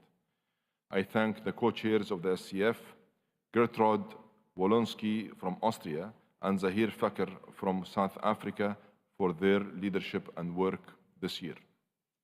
I propose to establish a contact group co-chaired by Apollonia Maiola from Italy and Ali Waqas from Pakistan for consideration of matters under this sub-item. Regarding sub-item 8C, report of the Green Climate Fund to the Conference of the Parties and guidance to the Green Climate Fund, the COP is invited to provide guidance to the GCF on policies, program priorities, and eligibility criteria, taking into consideration the reports of the GCF and the SCF. I thank Noman Bashir Bahati from Pakistan and Victoria Gunderson from the United States of America for their leadership as co-chairs of the GCF board and the members of the board for their hard work. I propose to establish a contact group co-chaired by Marine Lanoy from France and Richard Mayongi from Tanzania for consideration of matters under this sub-item. For sub-item 8D, report of the Global Environment Facility to the Conference of the Parties and guidance to the Global Environment Facility, the COP is invited to provide guidance to the GEF on policies, program priorities, and eligibility criteria, taking into consideration reports of the GEF and the SCF. I thank the chairperson of the GEF, Carlos Manuel Rodriguez, and the GEF Secretariat for their work undertaken by the GEF. I propose to establish a contact group co-chaired by Ms. Lanoy and Mr. Mayongi for consideration of matters under this sub-item. For sub-item 8E, seventh review of the financial mechanism, the COP is invited to agree on the guidelines for the seventh review of the financial mechanism, taking into account the guidelines contained in the Annex to Decision 12/CP.22. I propose to establish a contact group co-chaired by Ricardo Marshall from Barbados and Solomon Schoenfield from the United Kingdom for consideration of matters under this sub-item. For sub-item 8F, compilation and synthesis of and summary report on the in-session workshop on biennial communications of information related to Article 9, Paragraph 5 of the Paris Agreement, the COP is invited to consider the compilation and synthesis of the second biennial communications of developed country parties and summary report of the second biennial in-session workshop and information to be provided by parties. I propose to establish a contact group co-chaired by Elena Pereira from Honduras and Kelly Sharp from Canada for consideration of the matter under this subcommittee. Under sub-item 8G, operationalization of the funding arrangements responding to loss and damage referred to in paragraph 2 including the fund referred in paragraph 3 of decisions 2/CP.27 and 2/CMA.4. I propose to take this agenda sub-item later during the session once we have launched all other work under the COP, CMP, and CMA. May I take it that the COP agrees to the organization of work proposed under agenda item 8, matters relating to finance, as just proposed. Hearing no objections, it is so decided. I would like to thank the co-chairs for accepting this role. To accelerate our work, I request the co-chairs of the contact groups established under sub-items 8A to F to produce draft decision texts after the first meeting of the respective contact groups. I invite parties to refer to the daily program and CCTV for information on the time and location of the first meeting of the contact groups. I invite the COP to turn to agenda item 16, sub-item B, decision-making in the UNFCCC process. At COP27, parties were unable to conclude their consideration of this matter, and in accordance with rules 10C and 16 of the draft rules of procedure being applied, this matter has been included in the provisional agenda for COP28. I propose that Omar Lebreki, a senior member of my delegation, undertake informal consultations on sub-item 16B, and I will report on the consultations at the closing plenary. Hearing no objections, it is so decided. I invite the COP to turn to agenda item 3, report of the subsidiary bodies, sub-item A, report of the subsidiary body for scientific and technological advice. I invite the co-facilitators of the 2023 Ocean and Climate Change Dialogue convened at SBSTA 58 to present the findings of the informal summary report. Nayal Odia, you have the floor. Thank you. Excellencies, distinguished guests, it's my honor to be here as co-facilitator for the 2023 Ocean and Climate Dialogue alongside Mr. Julio Cordano of Chile. Those of us in this room today are all well aware of the urgent need for actions to mitigate and adapt to climate change, in many cases through our own personal experiences with the effects of climate change. The Ocean and Climate Change Dialogue, which took place over 2 days in conjunction with Substa 58, and focused on the topics of coastal ecosystem-based restoration, including blue carbon and aquatic foods, highlighted the need for us all to pay more attention to the critical role which a healthy ocean can play and must play in our collective efforts to address the climate crisis. We know that the ocean offers unique opportunities for holistic climate change adaptation and mitigation-based solutions, helping us to better cope with extreme weather events and sea level rise driven by climate change, as well as serving as a key global carbon sink. However, we also know that climate change is already adversely affecting the ocean, threatening its ability to regulate the Earth's climate. We are at a tipping point. A key message that came out of this year's dialogue was the importance of strengthening ocean-focused research and data management, bridging knowledge gaps, and promoting standardized data sharing to effectively integrate the ocean into climate commitments, including the NDCs. With increased knowledge, we will be better equipped to identify where protection and restoration efforts will contribute to strengthening the ocean's ability to capture and store carbon. Not only does the ocean offer enormous potential for holistic climate change mitigation and adaptation measures, but it is also a vital source of nutrition for the world. The outcomes of the dialogue highlight the importance of sustainable aquatic foods to the global carbon cycle, as well as the significant positive potential of the ocean to achieve just transition to renewable sources of energy and low-carbon food security. This year's dialogue has called for the integration of aquatic food climate solutions within national processes, including into the UNFCCC process, by adopting a systems-based approach and linking national climate policies with blue food production. The lessons learned from the dialogue emphasize that our globally shared ocean presents vital opportunities for taking ambitious climate action, and that we must act now. I would now like to give the floor to my co-facilitator, Mr. Cordano, to say a few words on moving this work forward. Excellencies, distinguished guests, ladies and gentlemen, parties to the UNFCCC and the Paris Agreement have recognized the importance of conservation, enhancement, and protection of the ocean to address the climate crisis.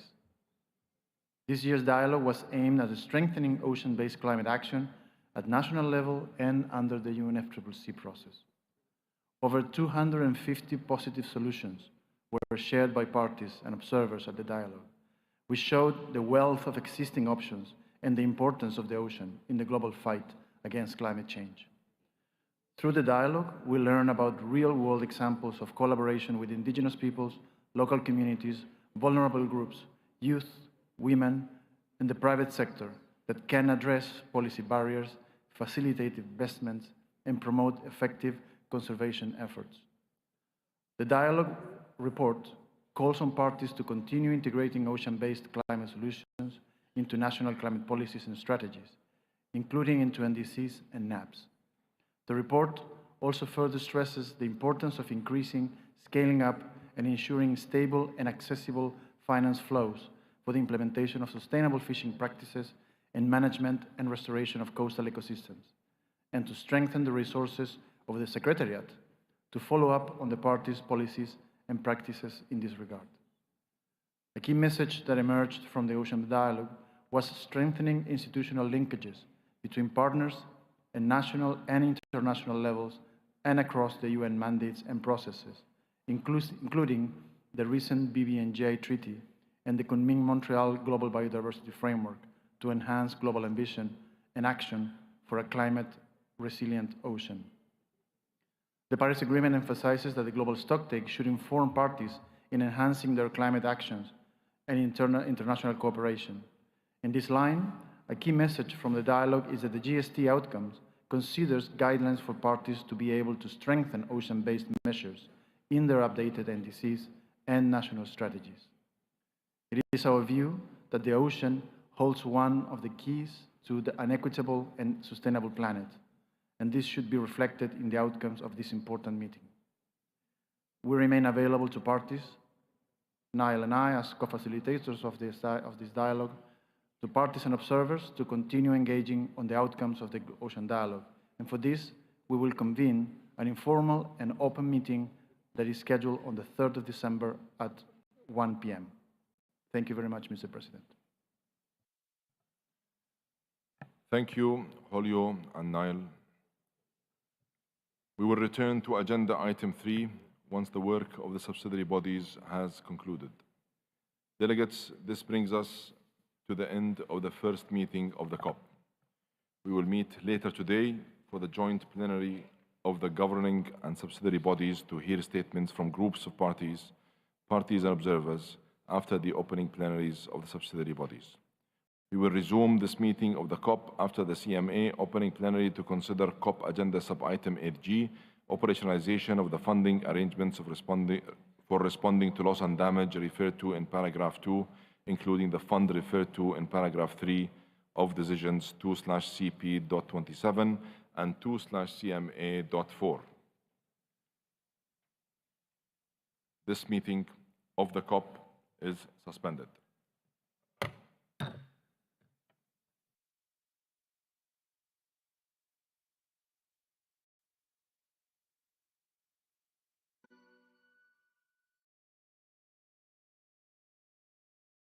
I now declare open the 18th session of the Conference of Parties, serving as the meeting of the parties to the Kyoto Protocol. We will now proceed with our work under agenda item 2, organizational matters. I invite the conference to consider sub-item 2A of the provisional agenda, adoption of the agenda. I invite parties to turn to documents FCCC/CMP/2023/1 and Addenda 1 and 2. With the understandings that I outlined earlier in the first plenary meeting of the COP, I propose to adopt the supplementary provisional agenda contained in document FCCC/CMP/2023/1/ADD.2 as orally amended to reflect these understandings with the following items deleted: item 14 and item 15. I hear no objections. It is so decided.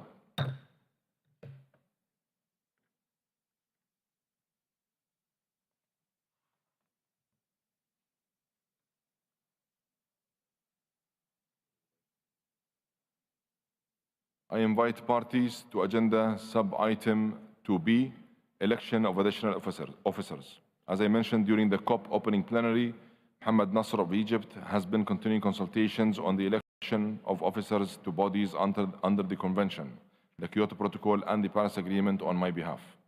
I propose to return to this item at the closing plenary of the CMP. I once again urge parties to intensify efforts to transmit the remaining nominations by the deadline of 8 p.m. GST on Saturday, December 9th. I hear no objections. It is so decided. I invite parties to turn to sub-item 2C, organization of work, including for the sessions of the subsidiary bodies. On the following items, which are also on the agendas of the relevant subsidiary bodies, the CMP will take appropriate action on the basis of inter alia recommendations from these subsidiary bodies. Please note the full titles of the agenda items I will list are projected on the screen. Sub-item 4A and items 8, 9, and 12. During the second week of the conference, we will reconvene the CMP to consider the decisions and conclusions for adoption. I hear no objections. It is so decided.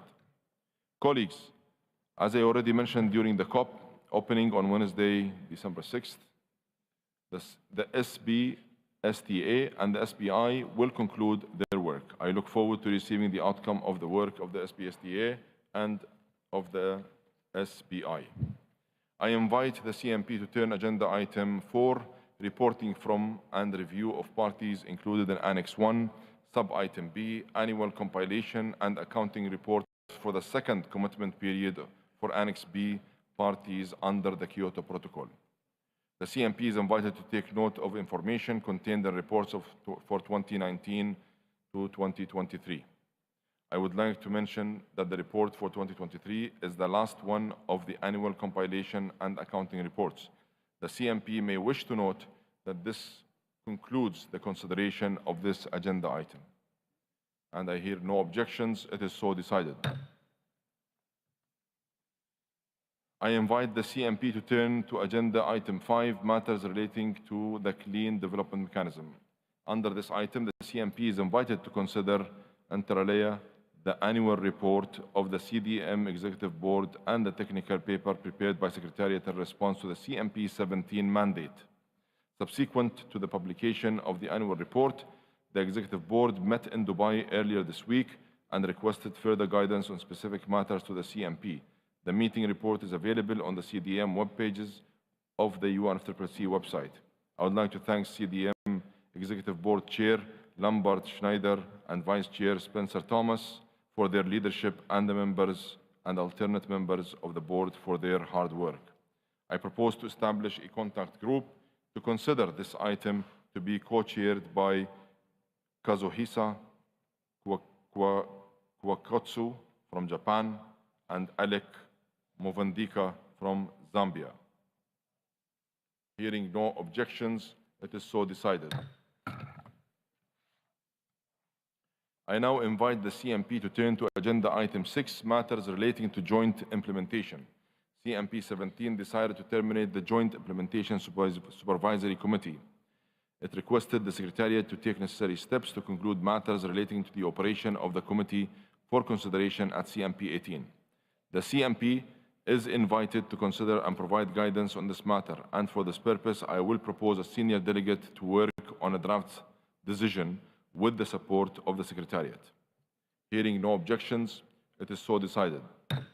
I now invite the CMP to turn to agenda item 7, matters relating to the Adaptation Fund. Under this item, the CMP is invited to consider the annual report of the Adaptation Fund Board. I would like to thank the chair of the Adaptation Fund Board, Antonio Navarra from Italy, and the members and alternate members of the board for their hard work. I propose to establish a contact group to consider this item to be co-chaired by Diane Blackline from Antigua and Barbuda, and Louise Rosario from France.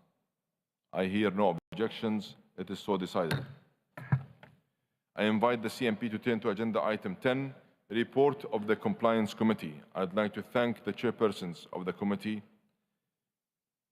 Kunihiko Shimada and Palweti Bainua, as well as the vice chairs Lisa Benjamin and Carolina Antonen for their leadership, and the members and alternate members for their hard work. I propose that the CMP takes note of the report of the Compliance Committee contained in document FCCP/KP/CMP/2023/3. I hear no objections. It is so decided. I invite the CMP to turn agenda item 11, report on the high-level ministerial roundtable on increased ambition of Kyoto Protocol commitments.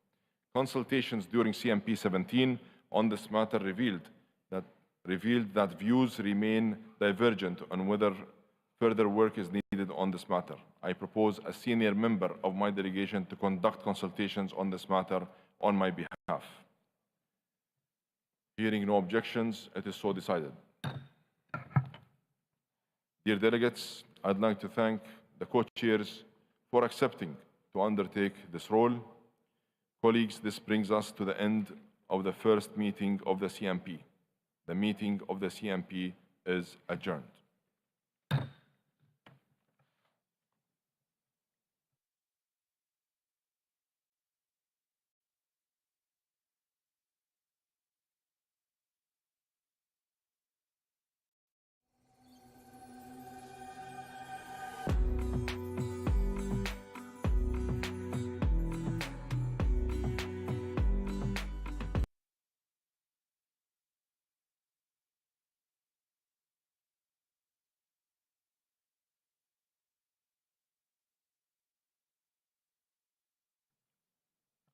Distinguished delegates, I now declare open the fifth session of the Conference of Parties, serving as the meeting of the parties to the Paris Agreement. We will now proceed with our work under agenda item 2, organizational matters. I invite parties to turn to documents FCCC/CMA/2023/1 and addenda 1 to 3.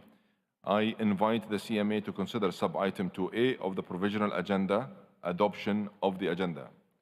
With the understandings that I outlined earlier in the first plenary meeting of the COP, I propose to adopt the supplementary provisional agenda contained in document FCCC/CMA/2023/1/ADD.3 as amended to reflect these understandings, with the following items deleted. Sub-items 10H and 10I, item 16, item 19, item 20, item 21, item 22, and item 23. Hearing no objections, it is so decided.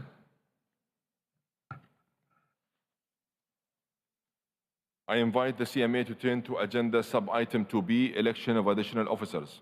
As I mentioned during the COP and CMP opening plenaries, Mohammed Nasser from Egypt has begun consultations on the election of officers to bodies under the Convention, the Kyoto Protocol, and the Paris Agreement, and will continue the consultations to finalize the nominations. Again, I urge parties to intensify efforts to conclude the remaining nominations so that these can be transmitted by the deadline of 8 p.m. GST on Saturday, December 9th. I propose to return to this item at the closing plenary of the CMA. Hearing no objections, it is so decided. I invite the CMA to turn to sub-item 2C, organization of work, including for the sessions of the subsidiary bodies. On the following items, which are also on the agendas of the relevant subsidiary bodies, the CMA will take appropriate action on the basis of recommendations from the subsidiary bodies. Please note that the full titles of the agenda items I will list are projected on the screen.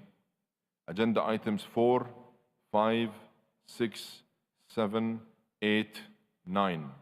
Sub-item 10A, matters relating to finance as it relates to the second review of the functions of the Standing Committee on Finance. Agenda items 11, 12, 13, 14, and 17.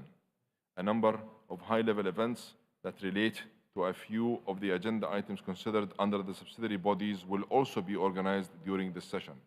They are the high-level events of the global stocktake, the high-level ministerial dialogue on the new collective quantified goal on climate finance, the biennial high-level ministerial dialogue on climate finance, the high-level ministerial roundtable on pre-2030 ambition, and the annual high-level ministerial roundtable on just transition. Dates and locations of these events can be found in the program of the conference. Lastly, I would like to mention that during the second week of the conference, we will reconvene the CMA to consider the decisions and conclusions for adoption. Hearing no objections, it is so decided. Colleagues, as I mentioned during the COP opening, the SPSTA and the SPI will conclude their work on Wednesday, December 6th. I look forward to receiving the outcome of the work of the SPSTA and the SPI. I invite the CMA to turn to agenda item 10, matters relating to finance, including sub-items A to G. Regarding sub-item 10A, matters relating to the Standing Committee on Finance, the CMA is invited to consider the report of the SCF prepared for this session and the recommendations of the SPI on the second review of the functions of the SCF and take any action it deems appropriate.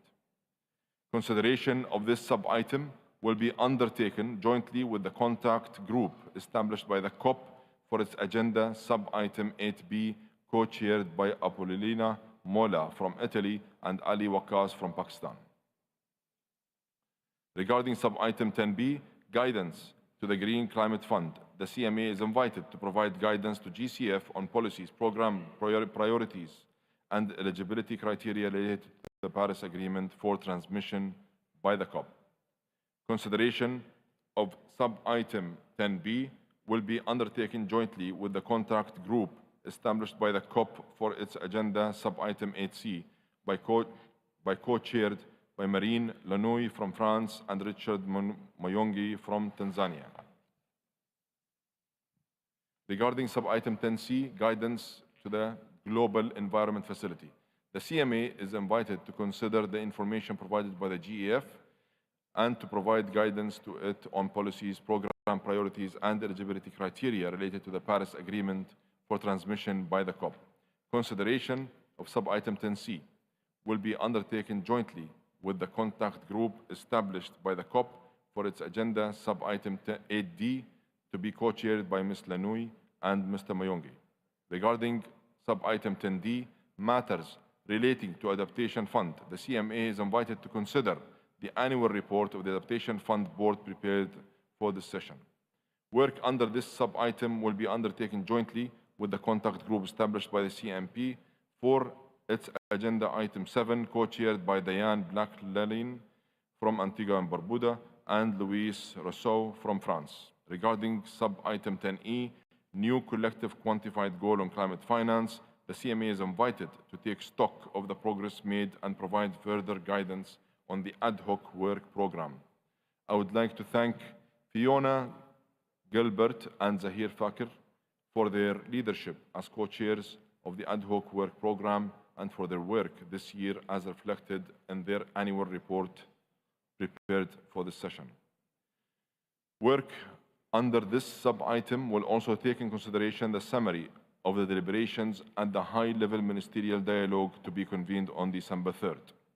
I propose to establish contact group co-chaired by Gabriella Blatter from Switzerland and Amina Yavoli from Fiji for consideration of matters under the sub-item. Regarding sub-item 10F, compilation and synthesis of and summary report on the in-session workshop on biennial communications of information related to Article 9, Paragraph 5 of the Paris Agreement, the CMA is invited to consider the documents prepared for the session and presented in the annotations. The CMA is also invited to consider updating the types of information contained in the Annex to Decision 12/CMA.1 on the basis of parties' experience and lessons learned in the preparation of their biennial communication of indicative, quantitative, and qualitative information. In addition, the CMA will convene on December 8th a high-level ministerial dialogue on climate finance to be informed by the compilation and synthesis of the second biennial communication from developed country parties and summary report of the second biennial in-session workshop of information to be provided by parties. Consideration of this sub-item will be undertaken jointly with the contact group established by the COP for its agenda sub-item 10F, co-chaired by Elena Pereira from Honduras and Kelly Sharp from Canada. Regarding sub-item 10G, operationalization of the funding arrangements for responding to loss and damage referred to in paragraph 2, including the fund established in paragraph 3 of decision 2/CP.27 and 2/CMA.4, I propose to take up this agenda sub-item together with COP agenda sub-item 8G later during the meeting. May I take it that the CMA agrees to the organization of the work proposed for item 10, matters relating to finance. Hearing no objections, it is so decided. I would like to thank the co-chairs for accepting this role, and I invite delegates to consult CCTV and the daily programs for detailed information on the meetings and events.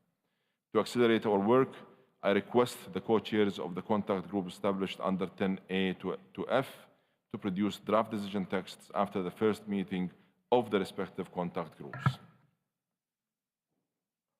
I invite the CMA to turn to sub-item 14B, rules, modalities, and procedures for the mechanism established by Article 6, paragraph 4 of the Paris Agreement and referred to in decision 3/CMA.3. The CMA is invited to consider the annual report and the recommendations of the supervisory body for the mechanism established by Article 6, paragraph 4 of the Paris Agreement. I would like to thank the chair and the vice chair of the supervisory body, Olga Ghassan Zad and El Haji Mbayi Deyangi, for their leadership, and members and alternate members of the body for their hard work. I propose to establish contact group co-chaired by Sonam Tashi from Bhutan and Kate Hanok from Australia for consideration of matters under this item. Hearing no objections, it is so decided. I'd like to thank the co-chairs for accepting this role. I invite the CMA to turn to agenda item 15, report of the committee to facilitate implementation and promote compliance referred to in Article 15, paragraph 2 of the Paris Agreement.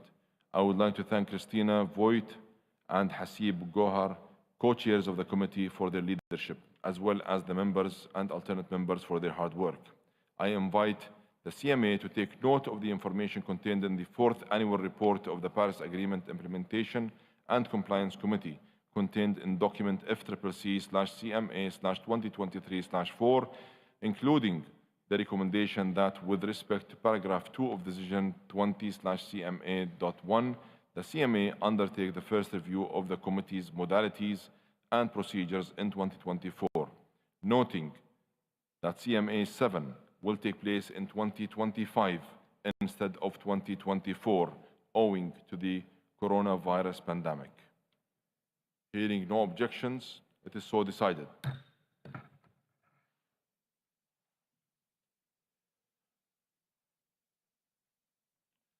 Distinguished delegates, I'd like to take this opportunity to draw parties' attention to documents FCCC/CMA/2023/12 and FCCC/CMA/2023/10.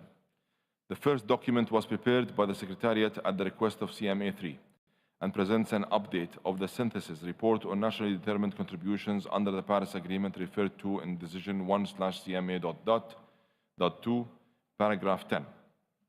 The second document was prepared by the Secretariat at the request of CMA4 and presents a synthesis report on long-term low greenhouse gas emissions development strategies referred to in Article 4, paragraph 19 of the Paris Agreement. These synthesis reports which are available on the UNFCCC website, provide an overview of where parties stand in terms of the ambition and actions outlined in their nationality-determined contributions and long-term low greenhouse gas emission development strategies, and they can serve as useful inputs to your deliberations here in the UAE. This meeting of the CMA is suspended.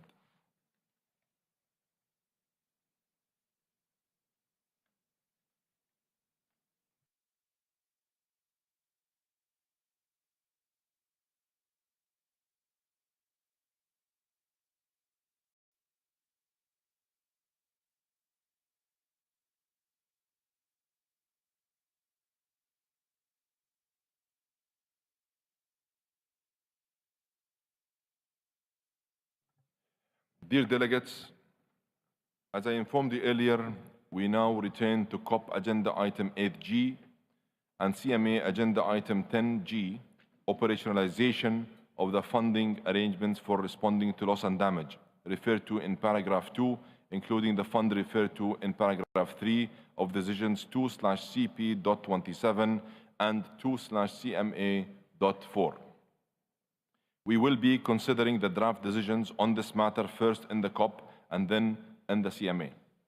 I resume the first meeting of the COP. I invite parties to turn to COP Agenda Sub-Item 8G, operationalization of the funding arrangements for responding to loss and damage referred to in paragraph 2, including the fund referred to in paragraph 3 of decisions 2/CP.27 and 2/CMA.4. In Sharm el-Sheikh, the COP and the CMA adopted historic decisions to establish funding arrangements and a fund for assisting developing countries that are particularly vulnerable to the adverse effects of climate change in responding to loss and damage. A transitional committee on the operationalization of the new funding arrangements for responding to loss and damage and a fund was also established. The committee engaged in extensive deliberations throughout the year, including an additional session held here in the United Arab Emirates in Abu Dhabi from November 3rd to 4th.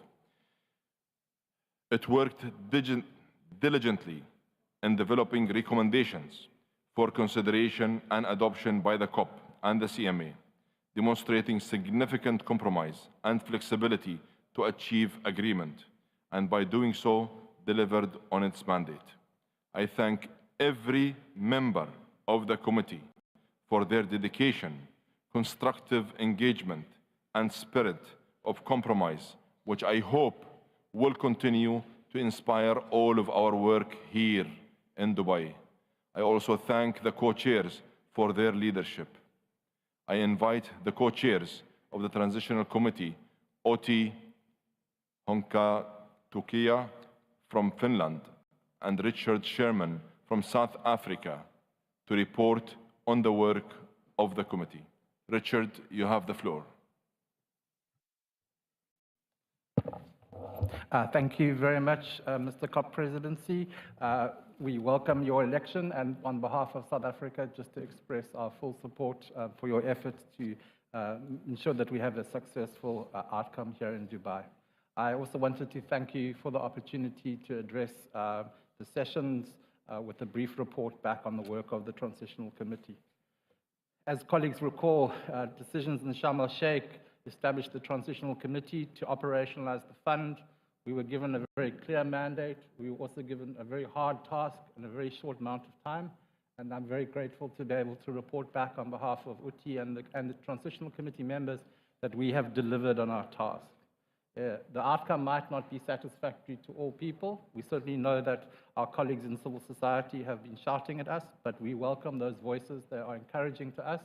We hope in the future we'll agree more closely on certain issues, but I wanted to thank all the participants to the Transitional Committee process, not just the members, but everybody who participated in our work, in our deliberations throughout the year, plus the workshops we held that were mandated, the Glasgow Dialogue and the SBI chairs for their support.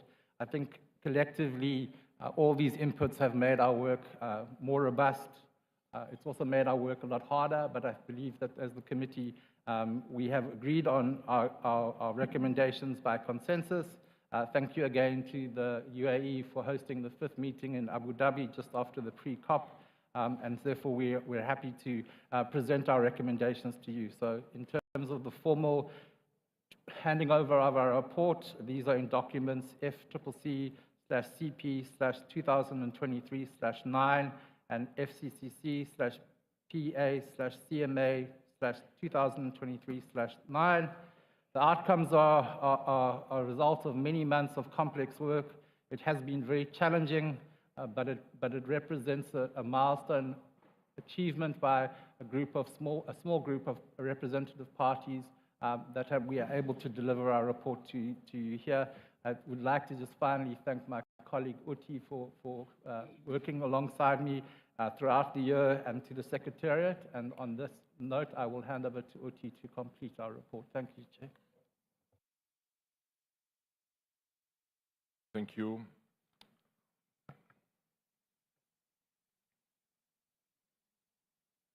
Your co-chair, Uti, would you like to say a word? Thank you, President, and thank you, dear Richard. I mean, we really want to sincerely thank all the members of the Transitional Committee for the dedication, for the really constructive spirit, all the work throughout the year, and this has really enabled us now to arrive at this positive outcome. More specifically, I want to thank the government of Egypt, the Dominican Republic, and the United Arab Emirates for their generosity and hospitality in hosting the meetings during this year.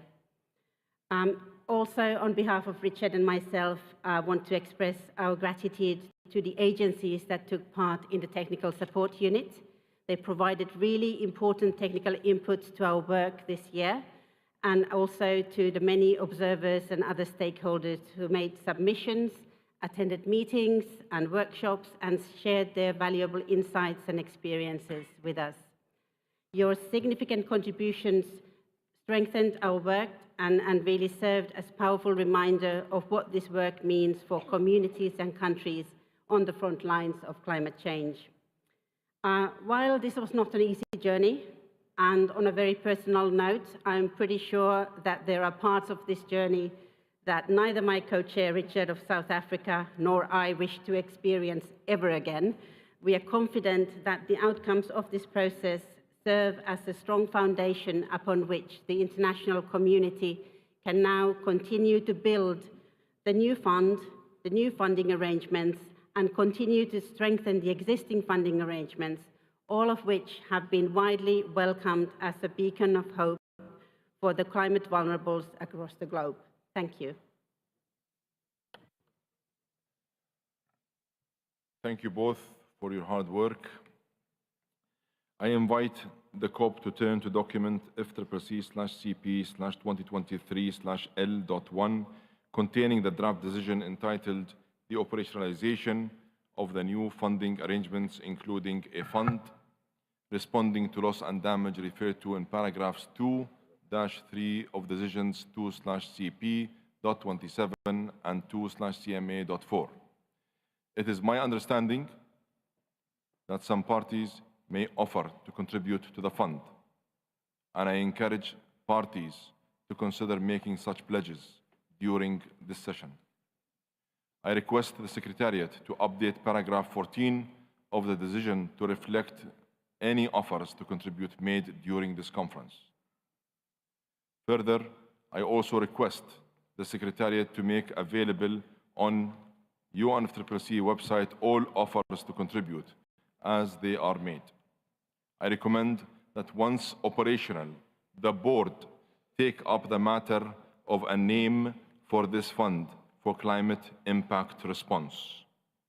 On these understandings, I invite the COP to adopt the draft decision contained in document FCCC/CP/2023/L.1. Hearing no objections, it is so decided.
I congratulate parties for this historic decision.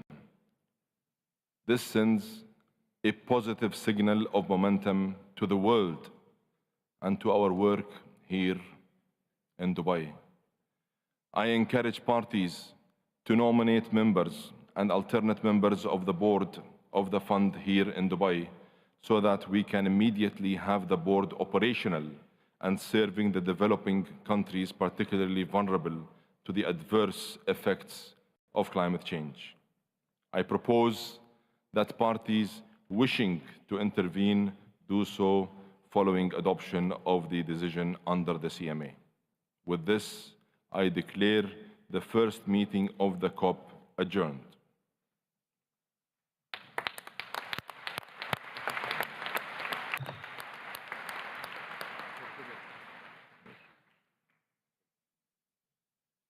We will now resume the CMA to adopt corresponding decision.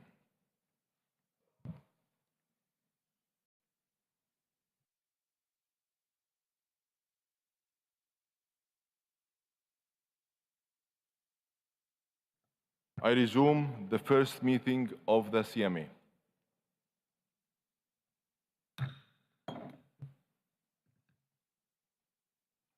On the same understanding just outlined in the COP, I invite the CMA to adopt the draft decision contained in document FCCA/PA/CMA/2023/L.1.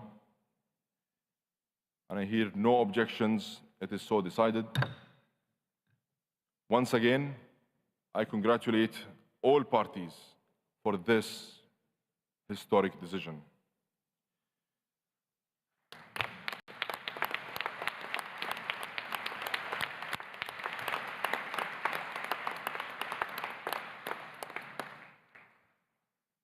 We have delivered history today. The first time a decision has been adopted on day one of any COP.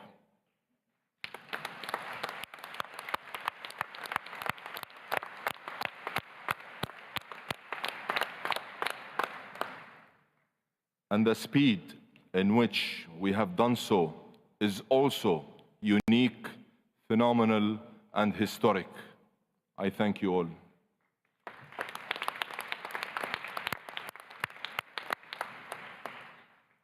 Getting this done demonstrates the hard work of so many, particularly members of the Transnational Committee who worked tirelessly to get us to this very important point. This is evidence that we can deliver. COP28 can and will deliver. And colleagues, this now sets a clear ambition for us to agree a comprehensive, ambitious GST decision over the next 12 days.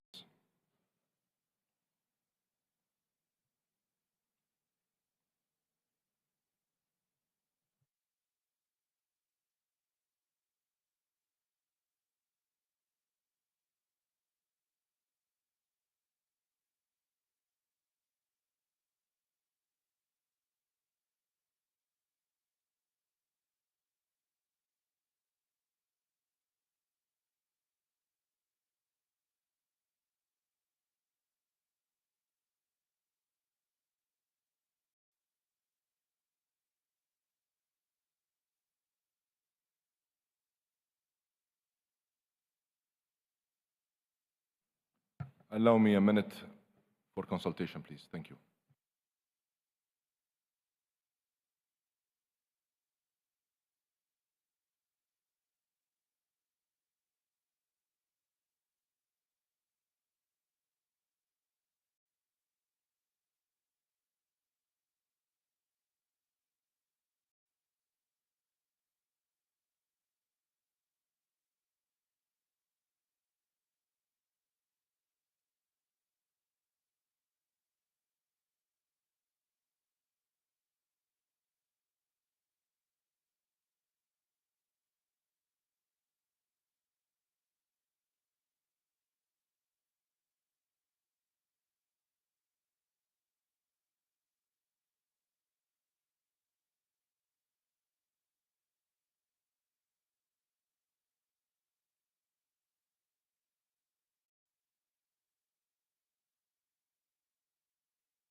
Thank you, sir. The COP28 presidency is committed to delivering outcomes for the climate vulnerable. I also understand a number of parties would like to take the floor to make pledges to the fund. The floor is open.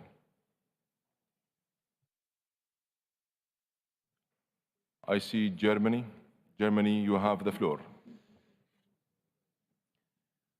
Thank you, Mr. President. We would like to hand over the floor to Federal Minister Svenja Schulze, Minister for Economic Cooperation and Development, on this historic day, if she is able to join us. And if not, then there she is, Minister Schulze.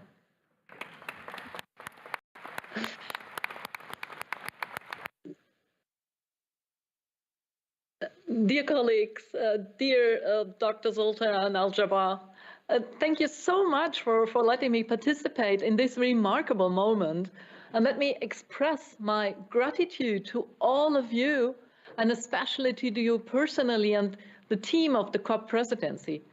It is really a groundbreaking decision for solidarity for the most vulnerable. And the package adopted today is the outcome of hard work in the transitional committee throughout this year. And this decision you have just taken enables the quick and the effective operationalization of the new funding arrangements, including a fund. Now we need to move from words to action. And this is why I am happy to confirm on behalf of Chancellor Olaf Scholz that, like the government of the United Arab Emirates, the German government stands ready to kickstart the new fund with $100 million US. And we invite all countries to make further contributions for this first capitalization of the new fund responding to loss and damage. And now, let's deliver the same ambition also on mitigation and adaptation. I look forward to seeing you all tomorrow. And thanks again, Dr. Sultan Al-Jaber. Thank you.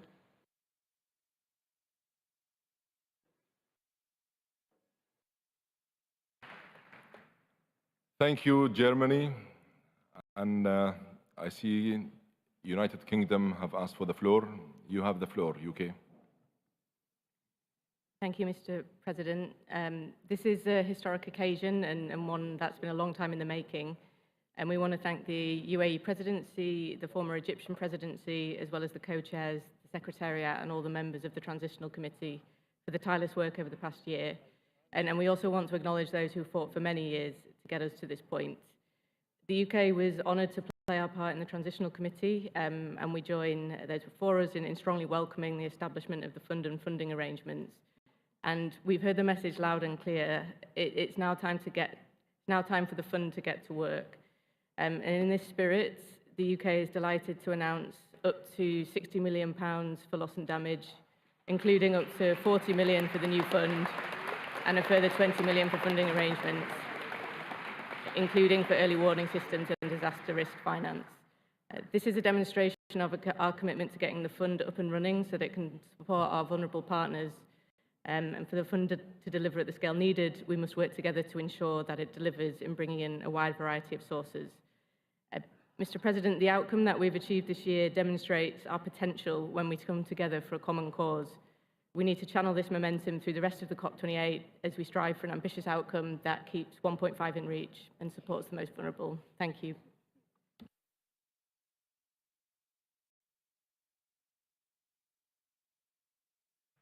Thank you, UK.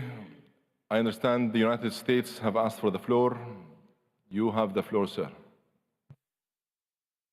Thank you very much, and congratulations, Mr. President. This has been an incredible journey. The United States fully supports the recommendations from the Transitional Committee, and we are obviously pleased with everybody by the early adoption by the parties, which is a great way to start this COP. We have been working very, very closely with other Transitional Committee members this entire year in order to design an effective fund that is based on cooperation and does not involve liability or compensation. And we're very much committed now to work with our Congress to provide $17.5 million specifically towards the Fund for Climate Impacts Response that will help vulnerable countries to respond to the impacts. But we also expect this fund to be up and running quickly. We expect that it will help address priority gaps in the current landscape of support, which I'll say a couple of words about, and we expect it will draw from a wide variety of sources. So we will be submitting a statement on the Transitional Committee recommendations there too. In addition, I'm pleased to announce an additional $4.5 million for the Pacific Resilience Facility, subject to congressional requirements, another $2.5 million for the Santiago Network, specifically for its stand-up. And both the Pacific Resilience Facility and the Santiago Network are recognized in the Transitional Committee recommendations as key elements of the broader mosaic of support to vulnerable countries and communities as they deal with and respond to the impacts of climate crisis. We are also planning not just to look at the Fund for Climate Impacts, but with respect to a broader mosaic of ways in which we intend to continue to support vulnerable countries. I just want to highlight three of them very quickly. First, we have and we will continue to help vulnerable developing countries to recover and reconstruct from extreme climate-related events, including through the support to the multilateral development banks. In 2023, we supported flood reconstruction, emergency assistance in Bangladesh through the Asian Development Bank, emergency support to address disasters in Rwanda through the African Development Bank, an emergency program in response to tropical storm Julia in Honduras through the Inter-American Development Bank. And second, we will continue to support vulnerable countries in their efforts to increase fiscal space. We will support the expanded application of climate-resilient debt clauses, including by the multilateral development banks, and we're very proud of the work that the Development Finance Corporation has undertaken over the last 18 months, in which we have specifically committed more than $1.5 billion in political risk insurance for debt-for-nature restructurings. And in Belize, for example, with DFC's support, a private company will now provide paramedic insurance to cover damages caused by hurricanes equal to more than 20% of Belize's GDP.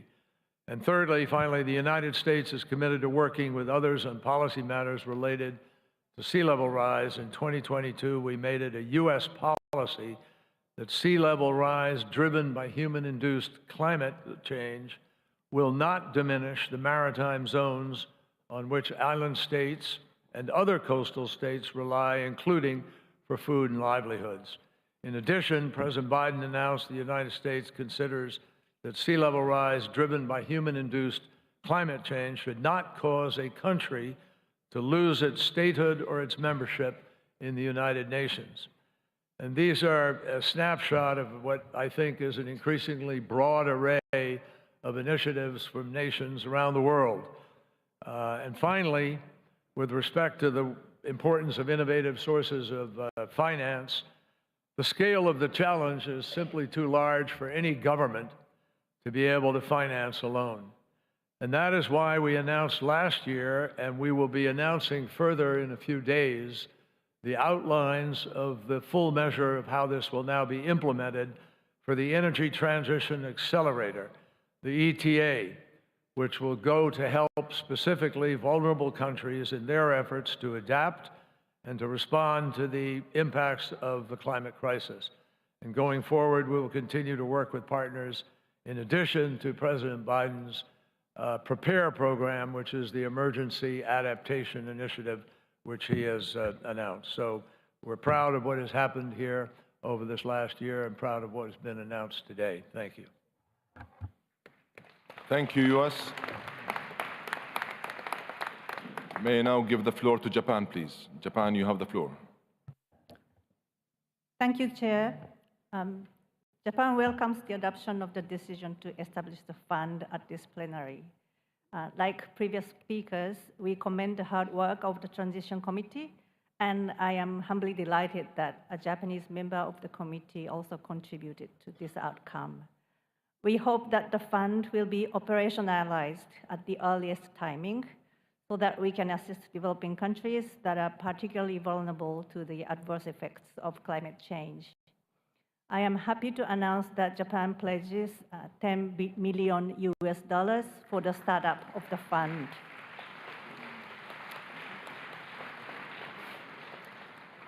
This fund is about global solidarity and should be supported by various funding sources, including from all countries that have the capacity to do so. Japan is determined to actively participate in the discussions towards the early operationalization of the fund. I thank you, Chair.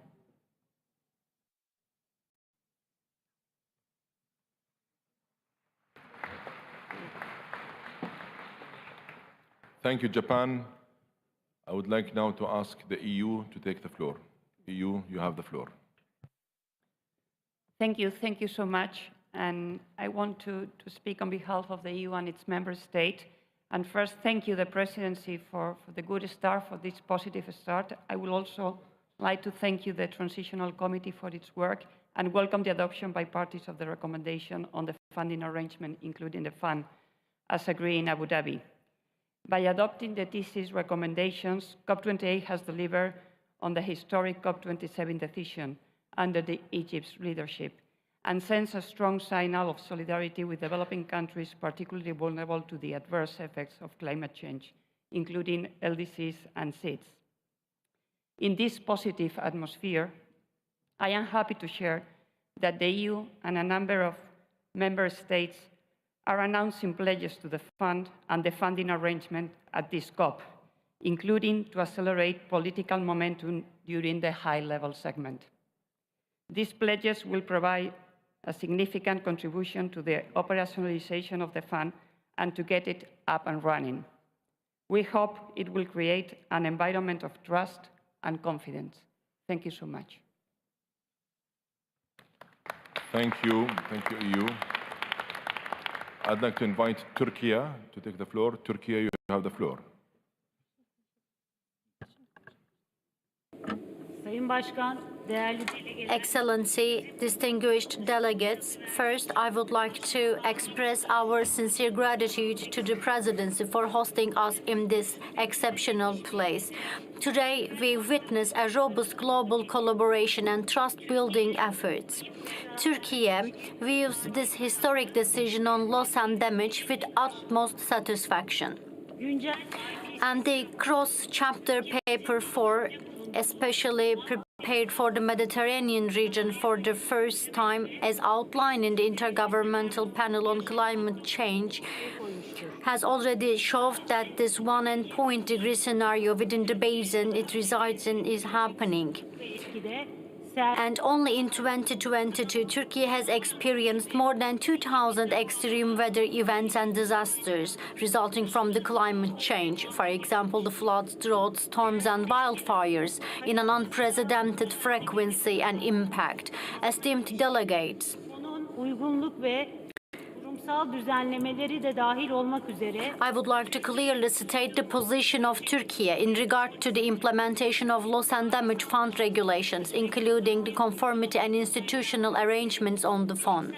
Turkey, as a developing country that ratified the Paris Agreement, stands as one of the countries considered particularly vulnerable in the light of scientific data. Turkey is a country which faces unjust treatment so far within the UNFCCC climate financing mechanism. A new financing mechanism which prioritizes the needs of developing countries and aiming to serve to the climate justice is needed to be made functional in a just manner while not leaving our country behind. This constructive stance of Turkey should not be interpreted as a compromise from our determination over this issue. Excellency, I request that our stance and intervention be duly noted in the records and included in the Presidency's report on this matter. Once again, I would like to thank the United Arab Emirates, the President-designate of COP28, Dr. Sultan Al Jaber in person, for hosting and leading this long and challenging process to succeed in an inclusive and transparent manner, leaving no one behind. Thank you very much. Thank you very much, Turkey, for your statement, and it will be noted in the report. Allow me now to request DRC to take the floor. DRC, you have the floor.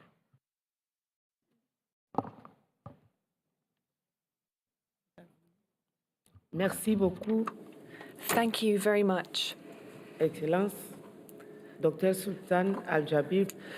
Dr. Sultan Al Jaber, President of COP28.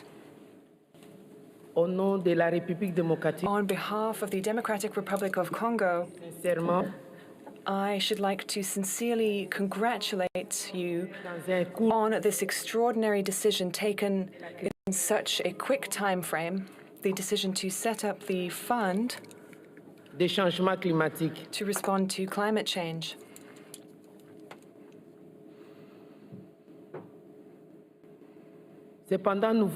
However, nous espérons we should like to state que ce fonds that we hope va permettre that this fund will allow the countries that are victims of the adverse effects of climate change to be genuine beneficiaries,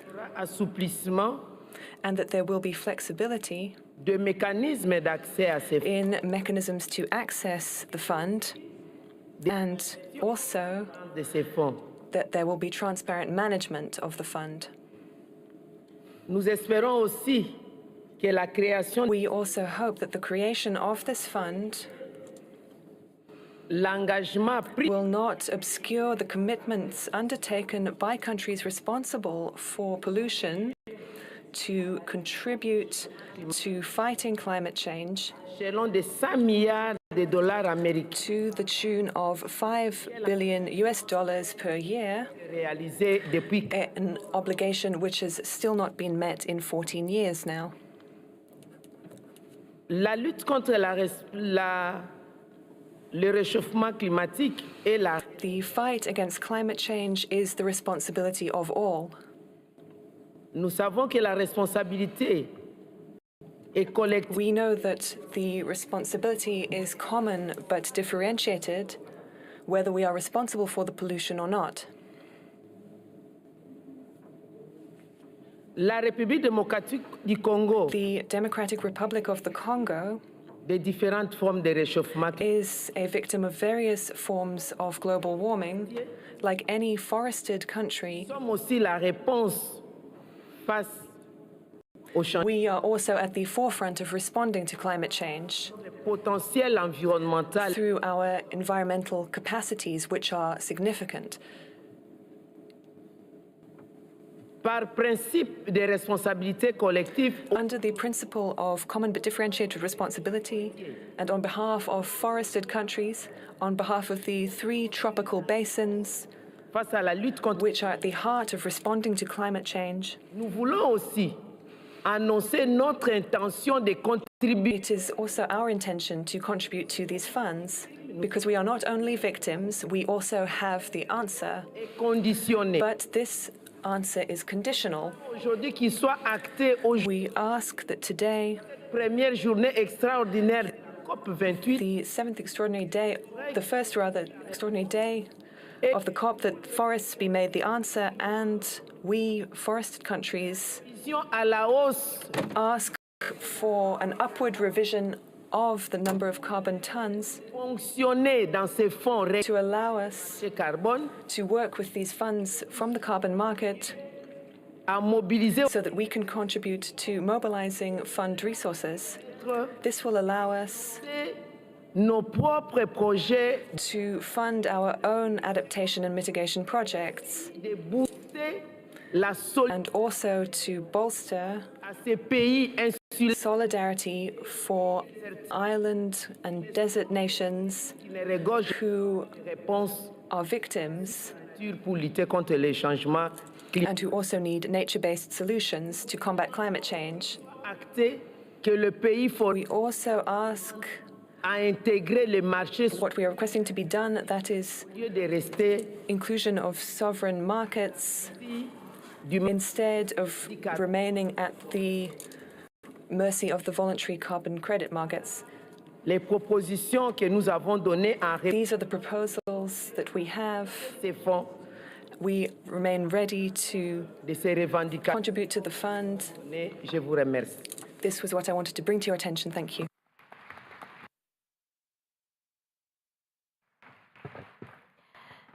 Dear delegates, we would like to ask for a 2-minute break. Thank you.